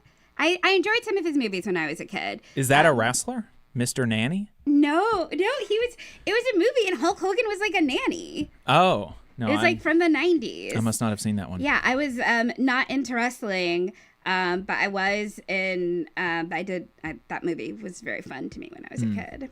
I was into wrestling very much. I remember actually, like, Rey Mysterio. Rey Mysterio was my favorite wrestler. I'm a big I guess I've always been a big fan of the underdog. That's kind of been a little bit of my shtick. But Rey Mysterio did one of those matches where, like, the loser has to never wrestle again. It was like a grudge match or something, and like he could never, and he lost it, and I cried. I was I was very sad. He ended up coming back, but he was in fact able to wrestle again. He was in fact able. That was not a binding contract. I wonder how they narratively got around that, because there was a lot of hype about, like, yeah, I don't know how they narratively got around that, because they made it seem, at least to my, like, 10-year-old self, very serious, and that this is going to be following him forever and he can never wrestle again. But he ended up doing it. And I think he's still wrestling now. Probably wrestling now because he didn't have a good union contract. Probably. So for some reason, I don't know if it's because I've been going to, like, local wrestling matches, but my TikTok FYP page is like, you know who you would love is 90s Shawn Michaels. And I'm like, okay, yeah, I guess this guy's, like, hot. But, like, I keep on getting, like, TikToks of him now. And I'm just like, okay. Oh, like, just like thirst traps of Shawn Michaels, yes, like, from the 90s. Not like this guy who's, like, doing I'm Shawn Michaels from the 90s. It's just like him, yeah. Okay. Like fan edits of him wrestling in the 90s and, like, tossing his hair back, and I'm just like, oh, okay. Like, I guess now awesome. you go to one wrestling match and they're like, sure, here you go. I didn't know that you talked to me about that there's a wrestler. Why are you going to wrestling matches? Because they're incredibly fun. They're super fun. Yeah, it's through New South Wrestling. They're having. Is New South connected to Rocket City Championship Wrestling, or is that a different? I think thing? It's a different, like, league. Okay. I think there's several companies, but they've been doing it at Rocket City Honky Tonk every other Wednesday. This past Wednesday was, like, their last one for the year, and then they're doing, like, a special, like, holiday special in Gadsden on December 20th, which. Yeah, it seems like it's going to be pretty exciting. So incredible. If you want to do a little road trip to go see some winter wrestling, let me know. We may do that. That's the proper way to pronounce it too, by the way. Sure. Okay. Wrestling. With 2 S's. Union Gus says, wait, what show am I watching? 844-899-TVLR is the phone number. 844-899-8857. Let's get to Boss Watch. Okay. Over in West Virginia, a worker died in a West Virginia mine in Tucker County, and now there's a missing miner in Nicholas County. The UMWA put out a statement saying that the coal mining family has suffered 2 incidents in the last week, and the UMWA is ordering their safety experts to the Rolling Thunder mine in Nicholas County to provide professional assistance to the teams working to find the missing miner. The hearts and prayers of the entire United Mine Workers of America family go out to these miners and their families. Even though the workers at these 2 mines are not members of the UMWA, that doesn't matter at a time like this. We are all coal miners, and we all care about the safety and health of each other. Jordan Barab talked about how OSHA has paused the implementation of a new rule that would protect coal miners from silica dust. If you've been following the show for any amount of time, you know that we've been covering the increase of black lung among coal miners, and it's been really terrible. I mean, something like a 10-fold increase in the number of, in the incidence of black lung among coal miners now. It's really, really bad. And MSHA, under the Biden administration, the Mine Safety and Health Administration, put out a rule to address the problem. And the Trump administration's OSHA has said, no, never mind, we're not doing that. Over in Alabama, an AL.com analysis of mass layoffs in the state finds that employers in Alabama only follow the Federal Worker Readjustment and Retraining Notification Act, the WARN Act, which requires them to provide at least 60 days of notice ahead of a mass layoff or plant closure affecting 50 or more employees 45% of the time. Let me read you that again. An AL.com analysis of mass layoffs in the state of Alabama finds that employers in Alabama only follow the WARN Act 45% of the time. That means they break the law a majority of the time.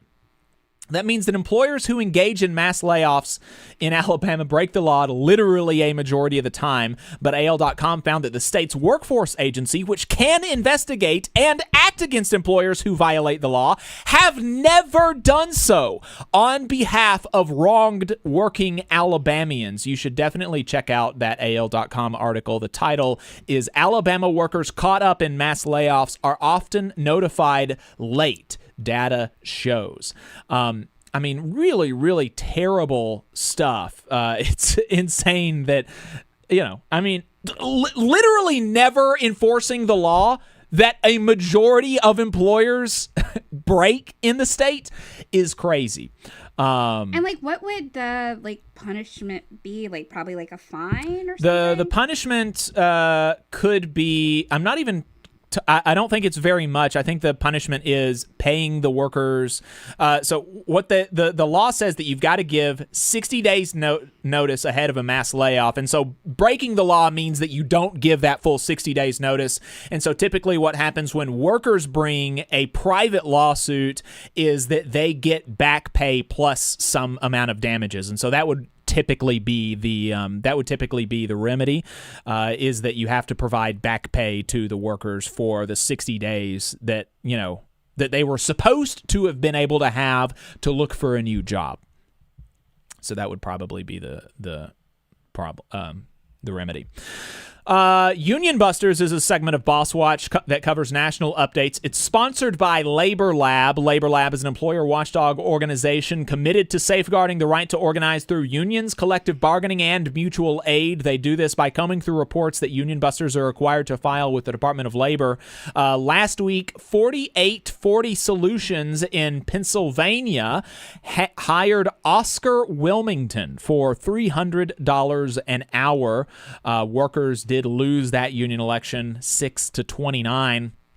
Roto-Rooter Services Corporation in Ohio hired National Labor Relations Advocates. That union election is ongoing. The agreement letter that included the compensation rate they attached was for a different company, though, so we don't know how much they're being paid to union bust here. Josh's Frogs in Michigan, that is an incredibly interesting company name, hired National Labor Relations Advocates for $2,500 a day. That union election is also ongoing. Josh's Frogs offers the best exotic pet supplies and services. So they're apparently a frog store. Yeah, that's like fascinating. That's just the title what they was correct. Okay, Like, yeah. That's what they do. Not fake advertising. As a reminder, due to a lack of enforcement, a lot of labor relations consultants and union busters are going to disregard the law and fail to report their activities as they're required to the Department of Labor. Therefore, it's crucial for organizers and workers to report suspected persuader activity to the U.S. Department of Labor's Office of Labor Management Standards. You can reach them at olms-public@dol.gov or by calling 202-693-0123 or by contacting your nearest OLMS office. If you need assistance, you can contact Labor Lab at contact@laborlab.us. That's going to be it for the first half of our program today. When we come back in overtime, which you can find online on Facebook and YouTube at The Valley Labor Report, we're going to be talking to an educator from Minneapolis about how they were able to secure a new union contract after a credible strike threat. We are also going to be talking to Dave Kamper, author of the new book, Who's Got the Power? The Resurgence of America's Unions. It was a great book. I've been able to read the majority of it. I haven't finished like the last chapter, but it's a good book. I definitely recommend it.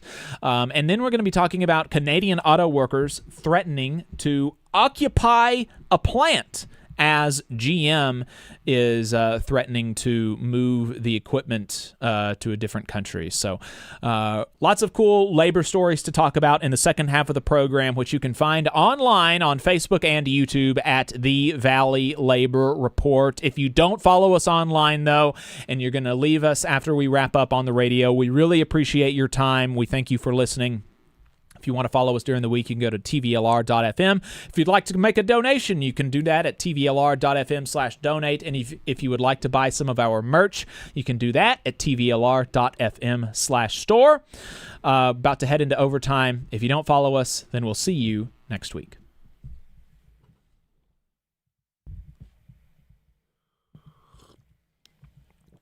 All right. We're off the radio now. Appreciate everybody staying tuned. Got a great second half of the program lined up for you. Looking forward to the conversations that we've got lined up. If you want to call in, the phone number is 844-899-TVLR. We'll be right back. Come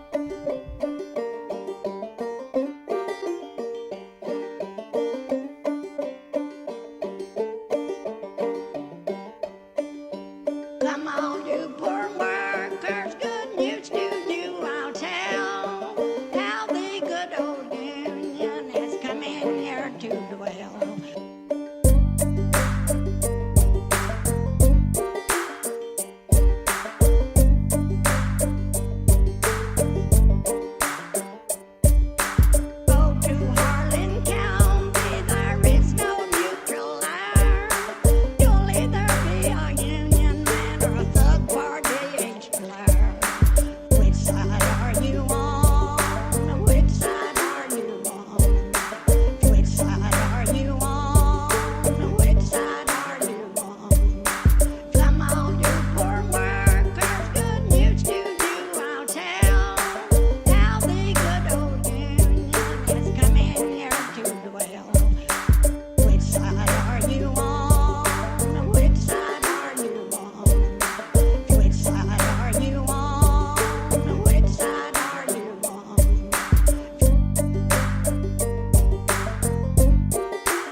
This is Overtime, a production of the Valley Labor Report, the largest union talk radio and online news outfit in the South, coming to you from the heart of the Tennessee Valley in the Spice Radio Studios in Huntsville, Alabama. We are run by working people and for working people in the South and all over the country. My name is Jacob Morrison. My co-host is Adam Keller, but we have Whitney Washington in the studio filling in for him this week. We appreciate you spending some time with us. If you'd like to call in, the phone number is 844-899-TVLR. That is 844-899-8857. Mark in the chat says you should give your opinion on what the upcoming recession is going to do to the country and workforce. Some stats say we are already in a recession. Yeah, if you take the AI stuff out of the economy, we are already in a recession. It's very scary. And I was actually just talking to Whitney last night about a report from Southern Business and Development, which has been reporting on the Southern economy for decades now, talking about how I'll just read you from this report. The title is Project Activity in the South so far in 2025 has been so disastrous that totals are on track to mark the worst SB&D 100 in its 31-year history by a significant margin. So you can find that at sb-d.com. And so they're reporting that the economic development project activity in the American South, the world's third largest economy, is at the lowest mid-year point of any year since the SB&D 100 ranking was established in 1994. Deal activity in the region so far in 2025 is slower than any period during the COVID years of 2020 and 2021, as well as all years during the Great Recession from 2007 to 2010. Based on raw but triple-checked data, this is the worst six-month period in the South's modern economic development history regarding job and investment-generating deals announced publicly by a corporation. These numbers are also worse than any recession I have covered since 1983. So, in short, the worst we have ever seen, even if technically the U.S. is not in a recession. And if deals are cratering like this in the South, the most desired economic development region in North America, then they are much worse in the Midwest, West, and Northeast. SB&D does not cover economic development in those regions, however. Seems bad. It's concerning. I don't know that I have much other thoughts than that. Seems good. Bad. Not good. But we've got Brenda Johnson on the line. Brenda Johnson is a Stadium View School and Hennepin County Juvenile Detention Center transition specialist in the Education Support Professional Chapter of the Minneapolis Federation of Educators Local 59. She is the second vice president of the Education Support Professionals Chapter of MFE 59, sits on the Education Minnesota Governing Board, that is the state affiliate, and she represents the state of Minnesota at the National Education Association as an NEA director. She is also ordained clergy in the African Methodist Episcopal Church and a mother of two and a grandmother. Brenda Johnson, welcome back to the Valley Labor Report. Yay! Thank you. It's a pleasure to be here, Jacob. Thank you. It's great to have you back. Last we left you, Minneapolis school workers had just authorized a strike and had set a strike date. They were going on strike, 2 or 3 days after our interview ended was the plan. But I think something like 24 hours after our interview ended, it was announced that the union and the schools had come to a tentative agreement. And I think since then, the workers have ratified that agreement. Can you talk to us about what you were able to win in that new contract? Yes, thank you. Let me preface it by saying, first of all, it's an honor to be here with Huntsville. I do have a backstory, and I'm going to tell you about it before I go into the wins of some of the pre-strike stuff. So my family came to Minnesota in 1947 from Birmingham, Alabama. And so as I have an allegiance to Alabama, I say that I'm a product of the Bama. So hats off to Huntsville. The second part of that is we were ready. We were strike ready. All the preparation had been done leading up to those last final talks. MFE, we had 3 contracts that were on the table under one roof. So we had adult basic education, we had the education support professionals, and the teachers of Minneapolis public schools. The win, it was a struggle. Let me go back a little bit. We had been in contact negotiations for approximately leading up to 8 months, where we had to secure the Bureau of Mediation Services through the state of Minnesota. At that time, there was little or no movement. We got down to the last week prior to that strike that we were strike ready. And I mean, when I say strike ready, we had community, we had the labor movement, we had the faith community that was going to join us on that line.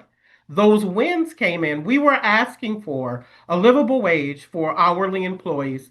We were asking for pay parity for adult basic education. We were asking for a 3% increase across the board for teachers, smaller classroom sizes. We were able to win most of those things. That's incredible. I'm so happy for you and the students of Minneapolis. And Absolutely. you know, a lot of people talk about concern about teachers having the right to strike, saying that, oh, that's going to impact the child's education. But y'all having the right to strike and being able to actually exert that leverage on the administration, that was able to get the deal to come to closure a lot more quickly than we've seen in other states where teachers and workers don't have the right to strike. We've seen these negotiations go out a lot longer because that threat is not there. And so actually having the right to strike empowers the teachers to make their working conditions better, which makes their students' learning conditions better. I mean, having smaller classroom sizes is directly related to the child's ability to learn. Absolutely. One of the things, and as you may know, Jacob, it was about 3 years ago. If we go back 3 years to the day, we were on the line for approximately 15 days, and it was 50 below. And we were all across the city of Minneapolis, and we are a union town. And we get down in this union town. So not only had we built those relationships, we did a lot of pre-strike things like the week prior to, no, it was about 2 weeks prior to the actual leading up to the strike, we had informational pickets. And that is when our schools, we went out in our schools and we picketed the line and we were informing our communities in which our students came from the reason why we may go out on the strike. So there was a lot of back work done prior to us leading up to that. Let me say one thing. One of the things that we had was the relationship piece with our superintendent and with the lead negotiators on the district side, the district for Minneapolis Public Schools. Now, those relationships had been really worked on all year long. You know, we were at board meetings and we were talking about the needs of our communities. If it was smaller classroom sizes, if we had more, we had to have a need for more special education assistants to be in the classrooms. Those things worked. It worked. The relationship piece, it worked. I'll tell you this, I sat in one of those last bargaining and we had went to the district to bargain as opposed to the Bureau of Mediation Services. And what we felt in the room was real good. It was relational. It was not combative. It was about this is what we have. This is what we're going to do. And it was very authentic. So those authentic relationships kind of weighed in on the end part. Awesome. What message do you think other education workers should be taking from this win? Oh my goodness. Organized. First of all, we have something called an art build. When we invite, if you're going to start, first of all, you have to have we have brilliant people that were on the bargaining team that really we did surveys. What are the needs of the people? What do we need as educators in order to do our job successfully every single day? Those things, it was information that was put in the actual contracts before we even got to the table. So it was very methodically thought out.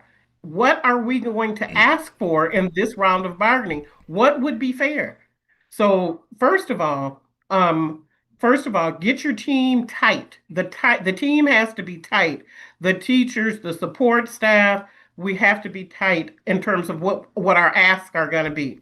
Then we go back to the table and we not give up. We had information where we would have sessions. We had strike captains wherever you lived in the city and where that school landed, there was somebody there to get the information and then bring it back to the team. All along, we did hustles where we would say, this is what's going to happen. This is what we're going to ask. It was very, very informational before we got to the table. So we did the actual legwork. That's really, really important advice. I appreciate that. Brenda Johnson, thank you so much for taking the time to talk to us about this really exciting win in Minneapolis. You mentioned that you had that you have an Alabama connection. You said your family moved to Minneapolis, Minnesota. Yes, in 1947. Did they move from Huntsville? Not Huntsville. A little town called Jasper, Alabama. Oh, that is where, Jasper. Okay. That is where my mother is from. And so we have been here ever since then. They actually came here to work for Greyhound.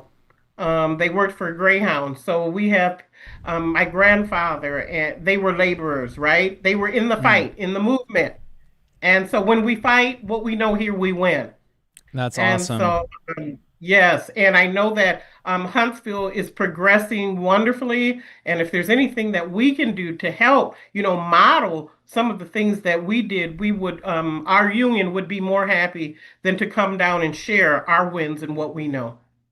Absolutely. We have great leadership here. We have great leadership. We have brilliant educators in Minnesota. And so our asks were not that big, but, they were not that big. It's fair. It was fair. Right. Yeah, no, absolutely. I really appreciate that, and I'll definitely I'll keep that in my back pocket. Okay. Unfortunately, our labor council is not as close to the educators as we would like to be because our NEA affiliate does not associate with the AFL-CIO. They don't call themselves a union. They're actually in the state constitution. They bar their local chapters from being members of their local labor councils. It's really it's not good. Whoa. Okay. I know. Yeah.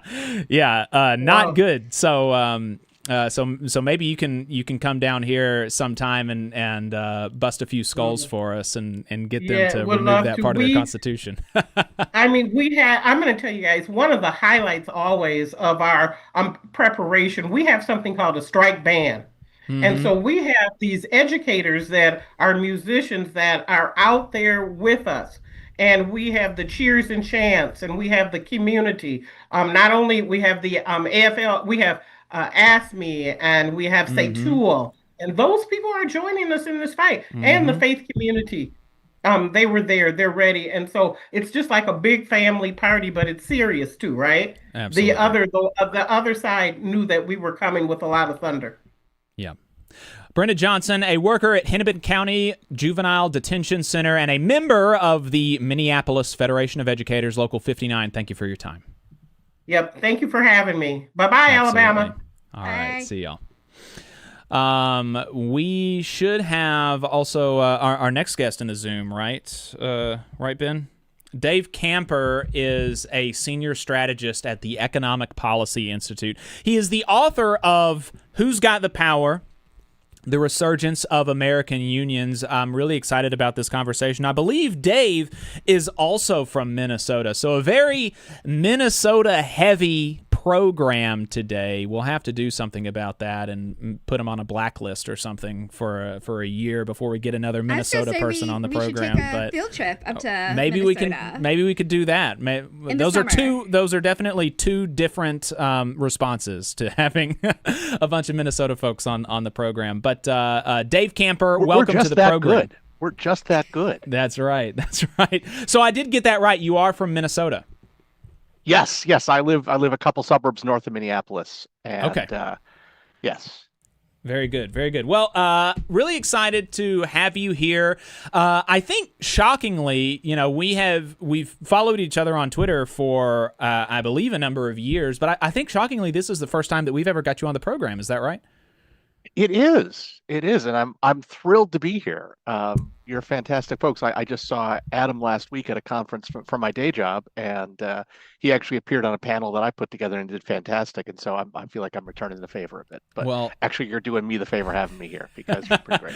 Well, fantastic. I have always enjoyed what you have to say. I don't participate very much in the discourse online. I kind of get it all out on the weekends, but I really appreciate what you have to say, and I feel like we'll talk about this a little bit later, but you are you identify yourself as something of a pessimist, and I sort of identify with that a lot, and I find myself kind of occupying the role of a pessimist. But this book is really something about the story of how you've turned coat on me, and now you've become an optimist. So we're going to have to talk a little bit about that. But we'll start by asking you what made you want to write the book. Why did you write this book? Yeah, I mean, it really is that story, and it's part of something I'm really, really good at, which is being wrong. I'm wrong all the time now, and I remember I tell the story in the book. April of 22, or still March. I was working at the Economic Policy Institute. My colleague said, "Hey, there's this election for this union at Staten Island for the Amazon facility. Should we put some attention to it?" And I said, "No, they're going to get killed." And he said, "They have a chance of winning?" "No, they're going to get killed. We shouldn't even bother." And of course, I was terribly, completely wrong. And that was kind of the start of several years of being wrong again and again. And I was always wrong because I was being too pessimistic. And I realized maybe my pessimism is out of place now. Maybe there's actually reason to be optimistic. It's so hard to be optimistic in the labor movement if you've been in it for 30 years like I have, because we have these moments where it seems exciting and then it gets terrible again. But I've actually become an optimist, and I think we can all use a little hope right now. So I wrote a book to hopefully give a little bit of hope. And so the book is sort of a compilation of some of these stories that have given you hope. As we speak, one of the focuses of your book, Starbucks Workers United, they're engaging in their largest and most open-ended action yet. Can you remind folks a little bit about that movement's origin story? Yeah, it started with a handful of shops in Buffalo, New York. Jazz Brissac, one of the great early organizers of this, their book, Get on the Job and Organize, is a fantastic accounting of those early days. And they won a couple of elections at a couple of Starbucks stores. And again, brilliant people like me who are always right said, well, that's nice for them. Good luck. But what happened is workers across the country picked up that story, and they started organizing, and all of a sudden you were getting 10, 20 union elections a week at Starbucks, and now they represent over 600 across the country. And as that's going on, they've been ratcheting up a pressure campaign for the last 4 years. And in 2024, that led to a significant breakthrough where the company actually finally agreed to negotiate. And I was as surprised as anyone else that happened, but you can't understate how big a deal that was, that one of the major, anti-union companies in the country agreed to negotiate with the union.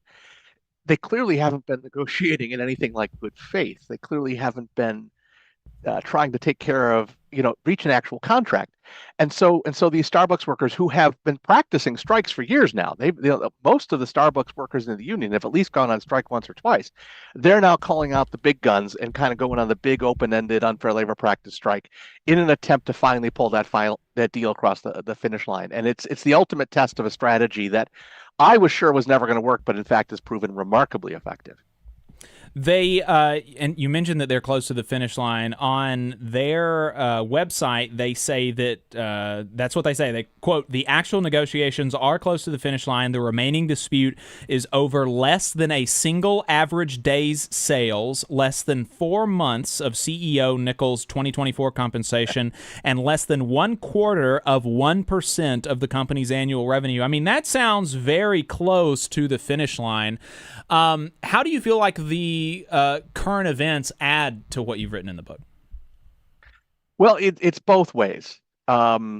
I'm thrilled that the Starbucks workers are continuing to take the offensive and continuing to move forward.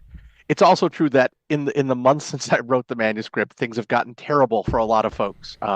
One of my huge oversights in the book is I barely mentioned federal workers in there at all. And of course, federal workers are getting clobbered right now. They're getting destroyed.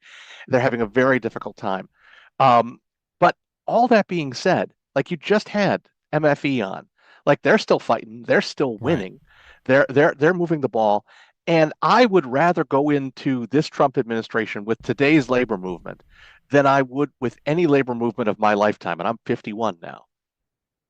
That yeah, lines up perfectly with our next question, which is sort of like, how do you see like new organizers like Starbucks, Amazon, like especially like the new unions, how can they work with more established organizers and unions that may be facing this sort of pessimism that you and Jacob have both talked about? Like, how can those two sort of factions sort of work together to continue to grow the labor movement?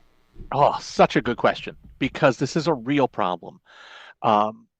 When I've been in so many rooms where experienced longtime union leaders will say, hey, we want new workers, we want young leaders, we want new people.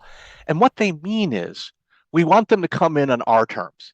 We want them to come in on the way we've always done things. And what the labor movement has to do, always has to do, is to be in a constant process of reinvention.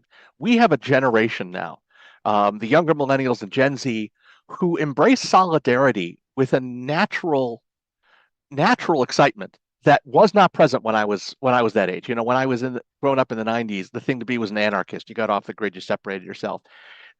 Younger workers now are embracing solidarity, and I think we need to accept, those of us who have been around a little while, that we have a lot less to teach them than they have to teach us. And honestly, the best thing we can be doing is getting out of their way and supporting them.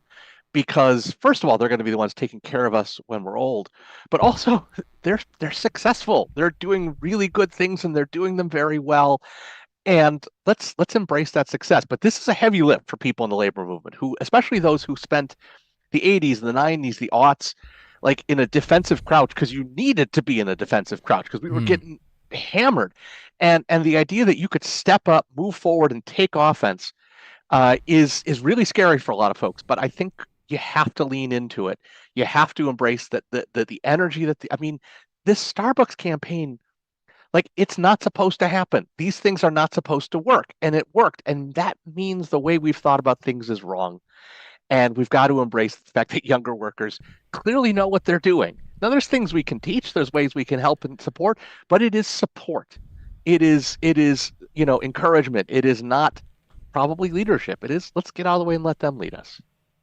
Do you feel like the ALU, the Amazon Labor Union, which is the independent organization that organized the first Amazon warehouse over in Staten Island, do you think their affiliation with the Teamsters is an example of that? You know, you pointed to Starbucks Workers United as an example of kind of these two forces within the labor movement really complementing each other in a good way. You have the heft of Workers United, which is an SEU affiliate, being able to invest real resources, and the energy of young workers and their the animation that they feel to make their lives in the world better. Do you feel like the ALU and the Teamsters, their partnership and their affiliation is another example of combining the energy of new organizers and young workers with established labor organizers and labor organizations? I sure hope so. I mean, I think that's pretty clearly the intent, right? You have the Teamsters with this depth of ability to deep research and corporate campaign work, and their breadth and depth of political connections, including some political connections that maybe I wish they didn't have, but nonetheless they have them. And then you have this Amazon Labor Union that has proven its ability to, again, mobilize and inspire workers in places where you're not supposed to be able to do it. If these things can mesh together, the potential is amazing. It is groundbreaking. I don't yet know that we're seeing it in Amazon, but I also am 100% sure that there's a lot happening behind the scenes that we don't see, because you know how this is. A lot of organizing happens behind closed doors, and even those of us in the movement don't know what's happening. And so that's my hope, is that there's a lot more going on than we see. And I think even if the Amazon labor union doesn't move as fast or as far as we want it to, I think the strategy is a sound one. Yeah, let's find ourselves a big union that knows the logistics industry, that knows the way to move big companies. The closest analog to Amazon probably is UPS, and the Teamsters have tamed UPS. And so there's a lot of good logic there. There's a lot of good sense to it. I hope it plays out in the long run for good. Right now, I think we're still watching to see. I want to go back to Starbucks just for a second. You've talked about how, inspiring what they've been able to do is, and what they've been able to do, like, really, really is inspiring. 600 stores, 12,000 baristas. I mean, that's huge. But on the other end, it is still only a fraction of really where they need to be. They really need to organize a supermajority of workers at Starbucks to be able to tame Starbucks in the way that the Teamsters have tamed UPS. And so, what do you see as the key steps to get kind of from here to there, and how will kind of those different aspects of Starbucks Workers United, the energy of the new young organizers and the experience and heft of SEIU and Workers United as an organization, how do you see those two pieces of the puzzle fitting in together to get us from where we are now to where they need to be? Yeah, and let's be honest, it's still not clear that that's going to happen. But I think there's reason to be optimistic. And one of the other hats I wear is I'm a trained historian, and you go back to the great glory moments of the 1930s. The Flint sit-down strike, the single greatest moment in American labor history. That was one plant in the whole General Motors, like in the massive empire of General Motors. Like the United Auto Workers didn't have anything close to a majority of General Motors employees as members of the union or even supporters of the union when they launched that strike, when they won that strike. What they did is they demonstrated they could fight the power, and they demonstrated that they could win.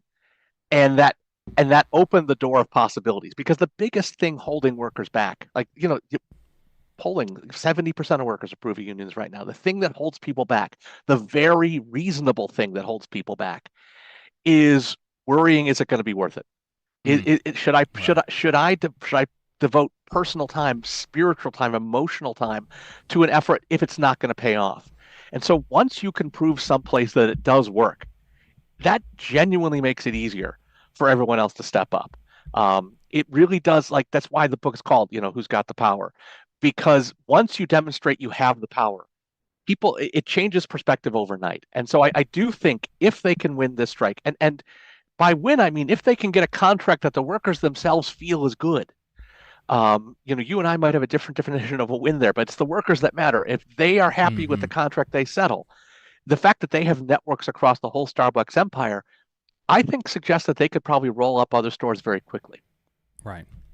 Yeah, especially if they're able to get something like a positive neutrality agreement. I think, Yes. I think once you're able to get Starbucks to stop the union busting, I think rolling up, like you said, rolling up the rest of them is going to be a lot easier than what they've done so far. You mentioned the 1934 sit-down strike, and that is an incredible piece of history that I really recommend folks reading about. And you mentioned it in your book, and so I brought to the studio just to show off a little bit. I have a first edition copy of The Many and the Few by Henry Krause that is autographed by Henry Krause. He was the newsletter editor or something of the UAW, and he wrote a book about the Flint sit-down strike.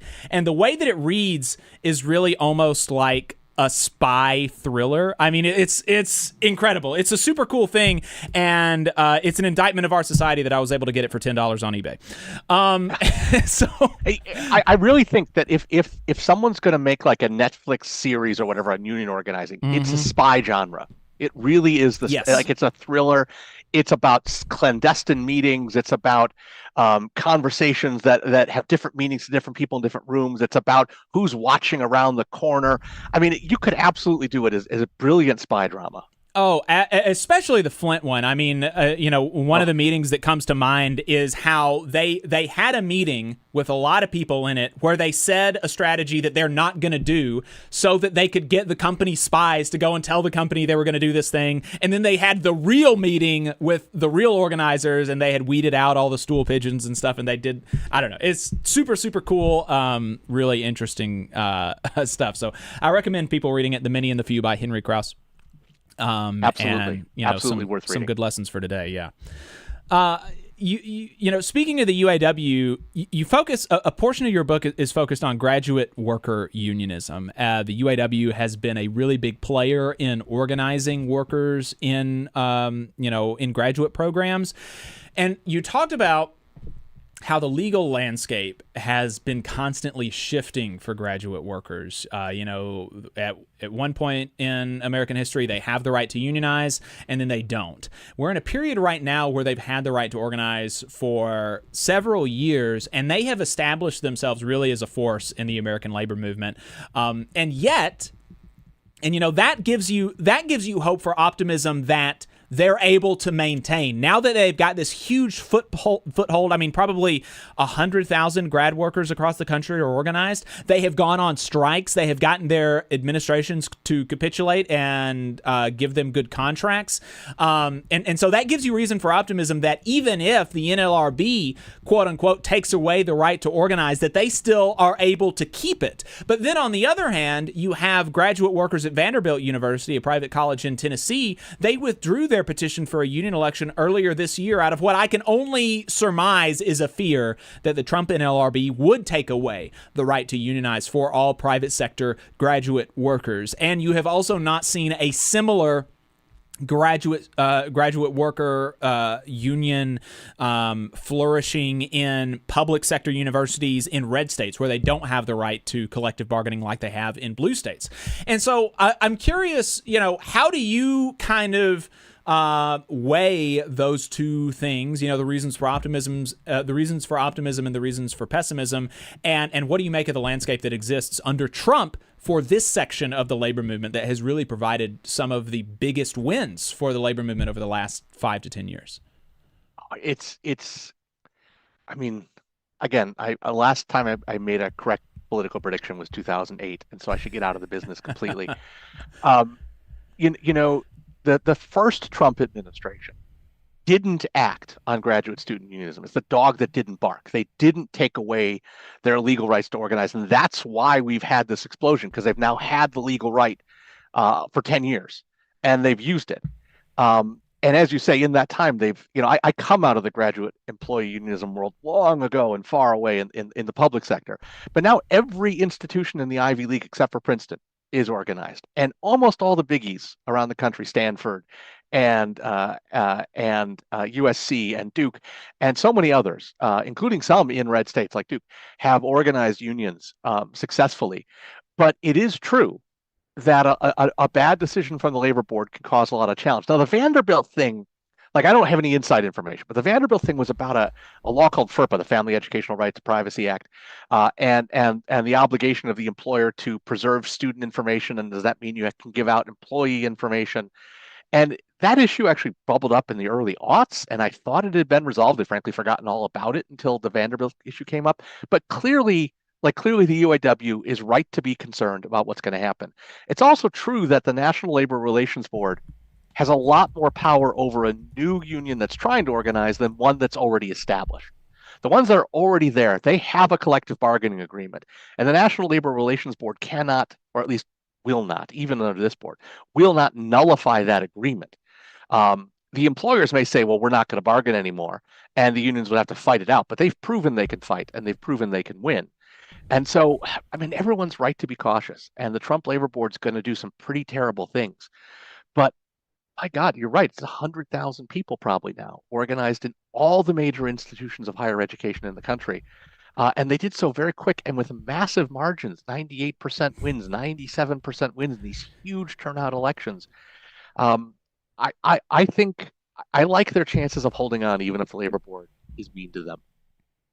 You mentioned in your book that that grad workers are winning by margins that would make dictators blush. So it is really astounding. And one of the things that I think is so important about graduate worker unions and the Starbucks union is that for most people, particularly in the graduate worker setting, but even at Starbucks, for most people, they're not going to spend a career at Starbucks, and they're definitely not going to spend a career as a graduate student worker. Right. And so they're going to go into other places having had experience fighting the boss and winning and getting that confidence in your own power as a worker that comes with that.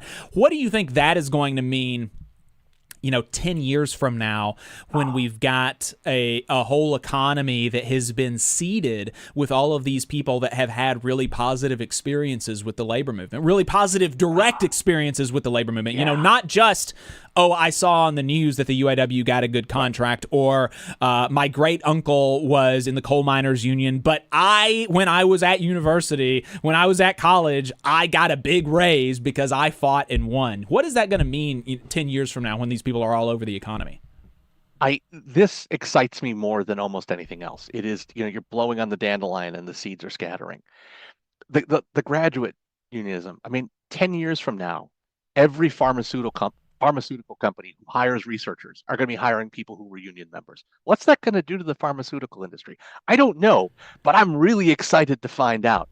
What's it going to do to the computer science industry, or the whole computer industry, like everything around computer programming? All those people are getting master's degrees and PhDs in programs that are unionized. What's that going to mean to them? Like all those workers coming in, especially in those knowledge industries, which have always had a hard time organizing, which have always resisted unionization, except in very specific cases, like, say, in Hollywood. That's a fundamental change. And I'm just thrilled to see what's going to happen to some of these large corporate entities when all the people they can hire for their jobs are people with union experience. Even if they don't organize their workplaces, are they going to come in with a higher social conscience? Are they going to come in with a better sense of right and wrong? Are they going to come in ready to fight bad practices that their employers undertake? I think the chances of it are pretty good. And so the knock-on effects of that could go forever and ever and ever. And it's also the case with these Starbucks workers. Like you say, very few people go to work at a Starbucks and stay there their entire lives. They go someplace else. And the union has created this very participatory model where it's not just they join the union, like the levels of activity of the workers in the Starbucks union are incredibly high. So you're right. People aren't just going to say they were in a union, they were active in a union. And that first experience inoculates you against everything to come. And so the whole service industry, but also a lot of these folks are going to end up at a law firm, or they're going to end up at a hospital, or they're going to end up at a bank. And their ability to challenge power because they've experienced it and done it, it really excites me. You had Brenda from the MFE on before this. The reason MFE didn't have to strike in 2025 is they did in 2022, and the school board knows they would do it again. And once you pull something like that off, you have the confidence to stand up and fight again, and the employers know that they can't push you around so. Right. And so there are lots of other stories and campaigns that you talk about in your book. Folks definitely need to read it.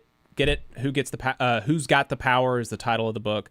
And as you said, it's like a collection of stories that taken together have kind of gotten you to be more of an optimist than a pessimist, because you talked about how as you grew up in the labor movement, you saw a lot of false dawns, like the 1997 UPS strike, where in the moment it seemed like maybe this is an opportunity for the labor movement to turn into a fighting labor movement again. And 1997 particularly, you had Ron Carey at the Teamsters, you had the New Voices slate at the AFL-CIO, you had Trumka having just taken over the UMWA, sort of a reformy kind of guy. Really, like across the labor movement, reason for optimism, and just nothing happened. Just literally nothing happened.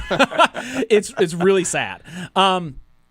And so that experience kind of made you a pessimist, but these stories have gotten you to become more of an optimist. And so I'm interested in what specifically made that switch flip for you, especially because if you zoom out from some of these, from any one of these individual campaigns or stories, or even all of them put together, if you just look at the one big number, union density in the United States, it has continued to decline. It declined every year under the Biden administration, and that is certainly at least one data point that you can point to have reason for pessimism.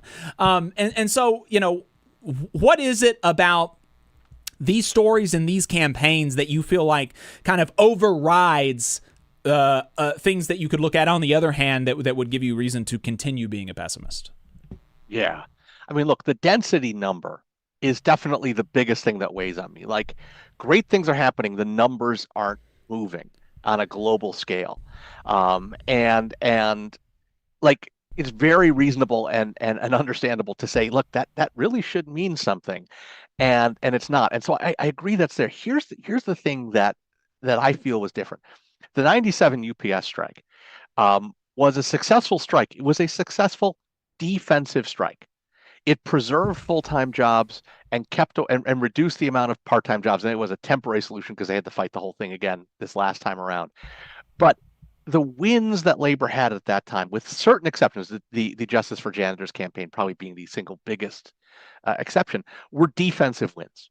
And for most of my lifetime, winning in the labor movement was stopping bad things from happening. It was holding off cuts. It was holding off layoffs. It was holding off plant closures. It was holding off privatization. The UPS contract that they bargained this last time around, without having to strike, resulted in a genuine, honest-to-God improvement of the financial position of those workers in a very real way. Like, they won real money. And the Frito-Lay workers who I interviewed in Topeka, Kansas, in the first chapter of my book, like they had two contracts they bargained in a row. And the first one was kind of a tie, but the second one, they won real wage gains and they won real changes to their working conditions that improved their working conditions, and especially their hours of work, because they were working these ridiculously long weeks and never getting a time off, and they got time off. The ability to actually win offensive gains as opposed to just holding the line, which is a victory in itself quite often, but winning these offensive gains is something we really haven't seen. If you were in the labor movement in the 50s and the 60s, like you were constantly winning. You were expanding your pensions. You were expanding your health insurance. You were winning more vacation days. You were winning raises above the cost of living. And that was what you expected to do. And then by the 90s and the aughts and the teens here, you didn't expect that anymore. And a win was you preserved family health insurance. The last few years have seen actual honest-to-God wins, improvements in the lives of workers. And the labor movement has to deliver improvements in the lives of workers if it's going to thrive. And so I feel like having won those specific things, the stage is set. Now, look, the density thing is still sitting there, and I still worry about it. But, the proving you can win is proving that you can improve people's lives is going to make it easier for us, and the labor movement, I think, still has too many leaders who are still used to being in that defensive crouch. I think the leaders have to be willing to take more risks now, be more bold. You might lose some of those. You might get beat. It might be embarrassing, but we're going to need those risks now.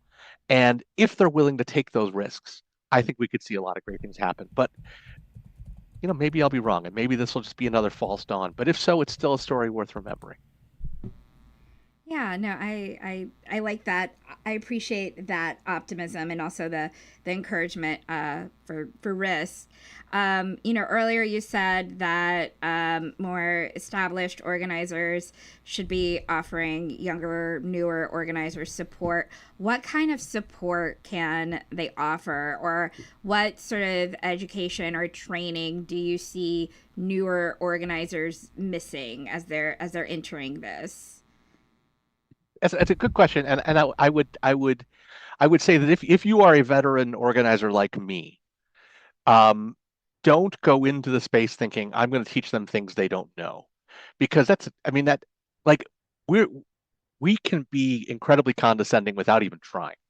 right? We can actually be trying to help and end up being just patronizing, condescending. Instead, what we've really got to do, engage, listen, and ask what they need, and then try to deliver that. One of the things I volunteer with is the Emergency Workplace Organizing Committee, EWOC. And there are a lot of times where I have this sort of condescending older guy thinking, well, I should go and do a well actually to these people and tell them the story.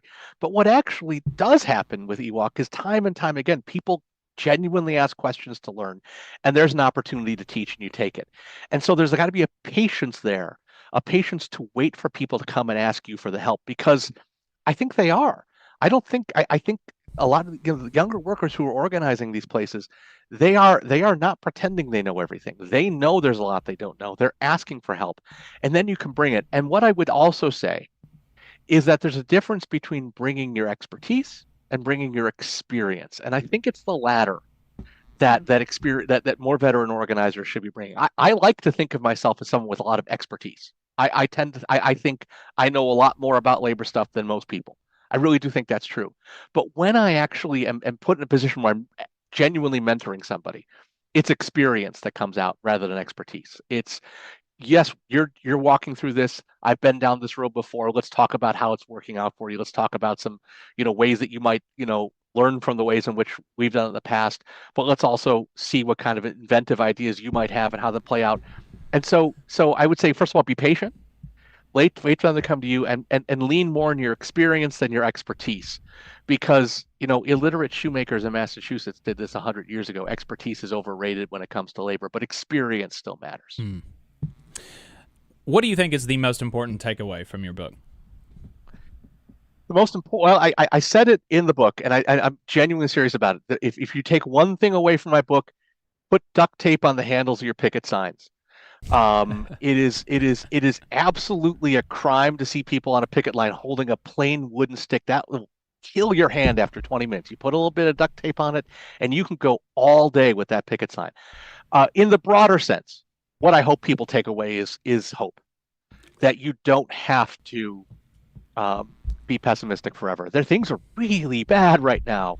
There's so many terrible things happening every day, and it's easy to just kind of fall into a space of despair. And I want people to remember it doesn't have to be this way, which was the original title of the book, and we changed. It doesn't have to be this way, and we can build something better together. And my hope is that this book will inspire folks and encourage them to go out and try themselves. We've been talking to Dave Kamper, senior strategist at the Economic Policy Institute and author of the new book, Who's Got the Power? The Resurgence of American Unions. Check it out wherever books are sold. You can also get it from Red Emma's, which is a worker-owned bookstore. And if you get it from Powell's Books in the Pacific Northwest, you can use the union's affiliate link, and 7.5% of the book will go to the union's strike fund. So that's cool. So get it from Powell's or Red Emma's. Dave, thank you for your time. Thanks, Dave. Thank you so much. Appreciate it. 844-899-TVLR is the phone number, 844-899-8857 if you'd like to call in and talk to us about our interview with Dave or anything else. You can also leave us a voicemail throughout the week, and we might respond to it on the next program. You can leave us a written note at tvlr.fm/contact. Whitney, you're a big artsy-fartsy person. That is how I would categorize myself, yeah. You artsy-fartsy. Yeah, you like arts, and you were talking about some art something that happened last week. Yeah, some art something. So the most visited museum in the country, Very cool. the Metropolitan Museum of New York, which gets more than 5 million annual visitors a year. That is what annual means, but 5 million visitors. Petitioned the NLRB for a union election. They are organizing with UAW Local 2110. And this is a local that represents a lot of cultural institutions and museums, including the Speed Museum in Louisville, Kentucky, the Brooklyn, the Film Forum, the Museum of Modern Art in New York, the Whitney Museum. So it's really big in this sort of world. And the Met currently has is unionized with IATSE through their film projectionist, and their security guards are unionized. But this would open it up to nearly 1,000 curators, conservators, retail specialists, and educators. So nearly half of their entire staff would be covered by this bargaining unit. And they sent out a pretty cordial statement. We respect the right to seek union representation, are proud of our longstanding relationships with DC 37 and local IATSE Local 306, which represent a large segment of our staff. So this is a pretty big thing. Like I said, it's the largest or most visited museum in the country. And this is also pretty significant timing.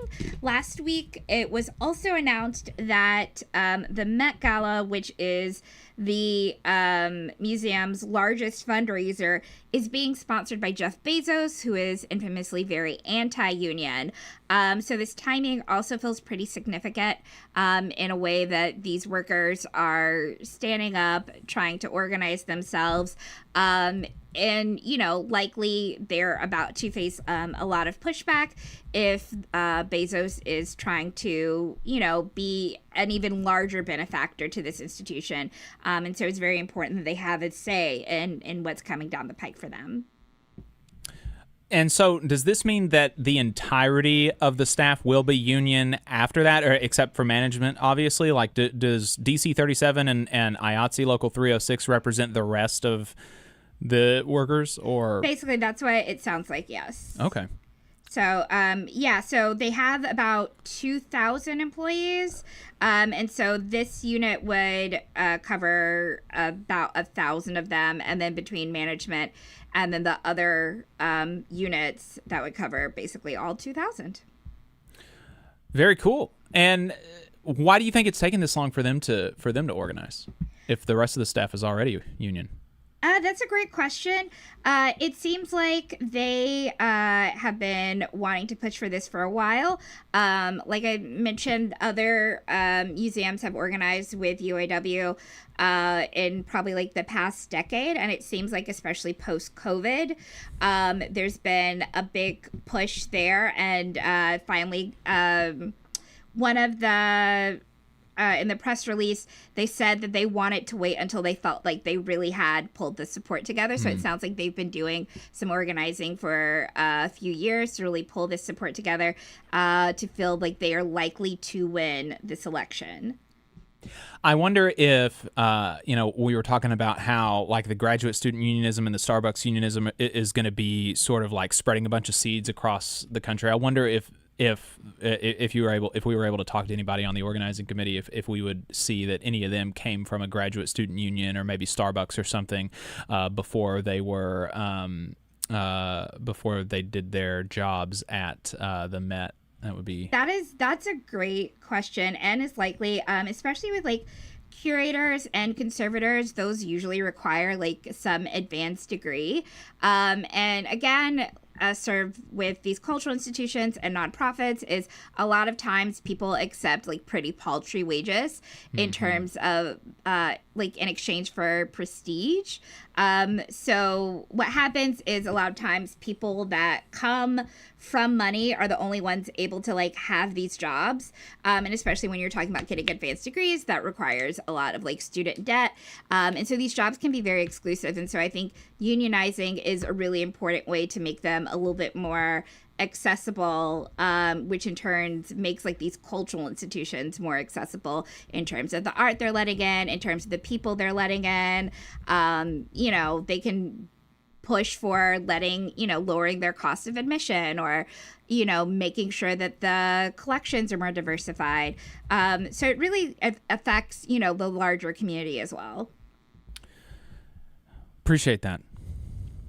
844-899-TVLR is the phone number, 844-899-8857 if you'd like to call in. Mark in the chat said UPS and most recently Stellantis have gone against their contracts and are looking to lay off employees because they gave up more than they could afford.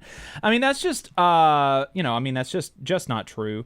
UPS specifically has released their third quarter 2025 earnings report, and they had a profit of $1.3 billion.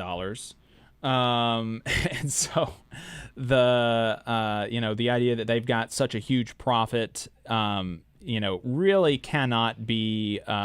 really can't be squared with the idea that they gave up too much in the union contract. Additionally, most of the UPS layoffs are among management officials, and a lot of that is being done because my understanding is that they think that they can replace some of that with AI, which you can't really do with the unionized segment of UPS's workforce yet. But yeah, I mean, that's it's just not true that that's why UPS and Stellantis are laying off people. I'm not sure if it's violative of the contracts. I mean, the contracts do allow, layoffs in certain circumstances. So I'm not sure exactly the circumstances among some of these layoffs, but a lot of them are among management people. And I'm not sure what Stellantis layoffs that you're talking about. Actually, I haven't seen anything about that. I'm not saying that it hasn't happened, but I just haven't seen it. But UPS has laid off a lot of people recently. I think it was like 50,000 people.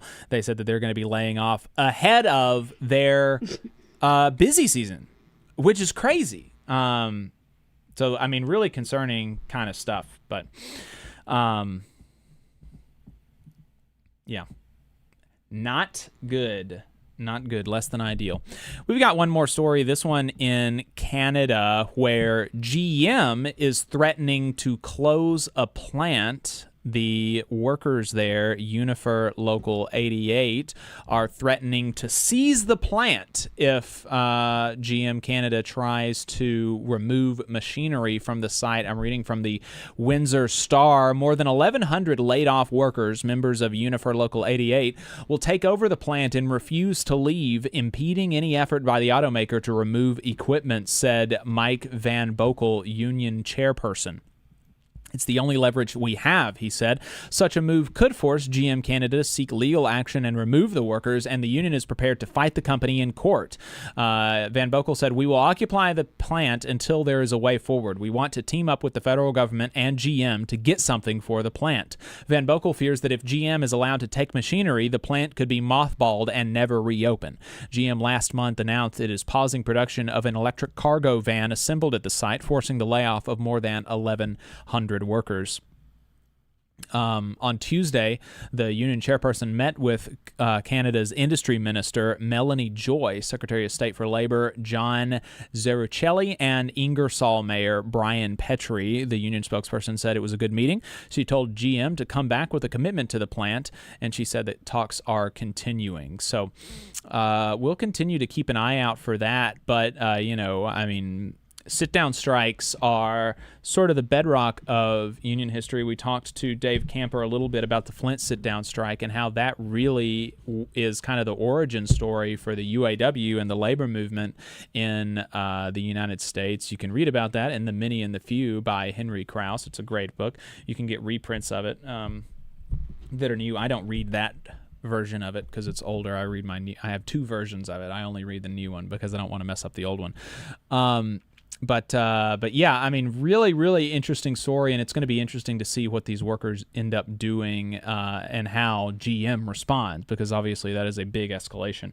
But it does seem in some of the reporting that I have read is that the government seems to be on the side of the workers here, and that they are also trying to push GM to invest in this plant, which is a similar situation that the Flint strikers had in Michigan. They had a governor in Michigan, Frank Murphy, that did not send in the National Guard, and it is for that reason that the strike was successful. If the governor had sent in the National Guard, the Flint sit-down strike would be one of many where we talk about workers valiantly and bravely standing up for themselves, but ultimately many of them being killed and ending in defeat.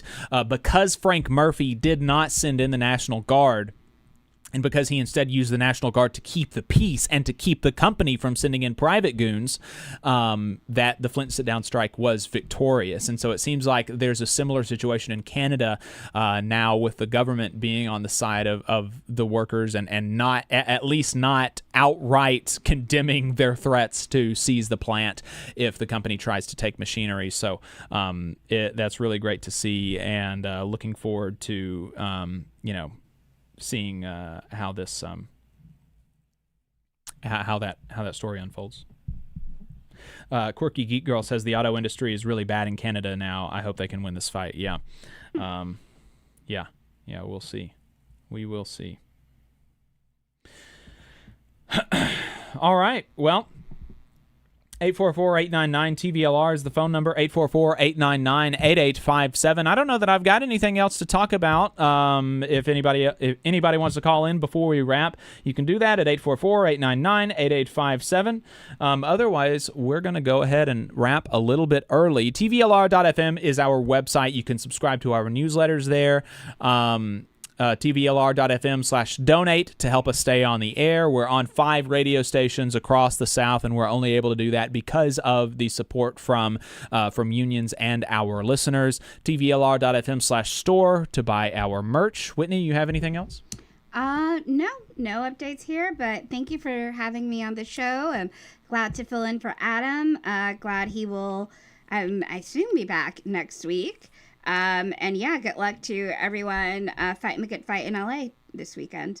All right. Yeah, I think that we're going to be having some folks from the Recall Injustice campaign to talk about what they did in LA next week. So Awesome. Looking forward to that conversation. All right. Thanks for tuning in, everybody. We'll see you next week.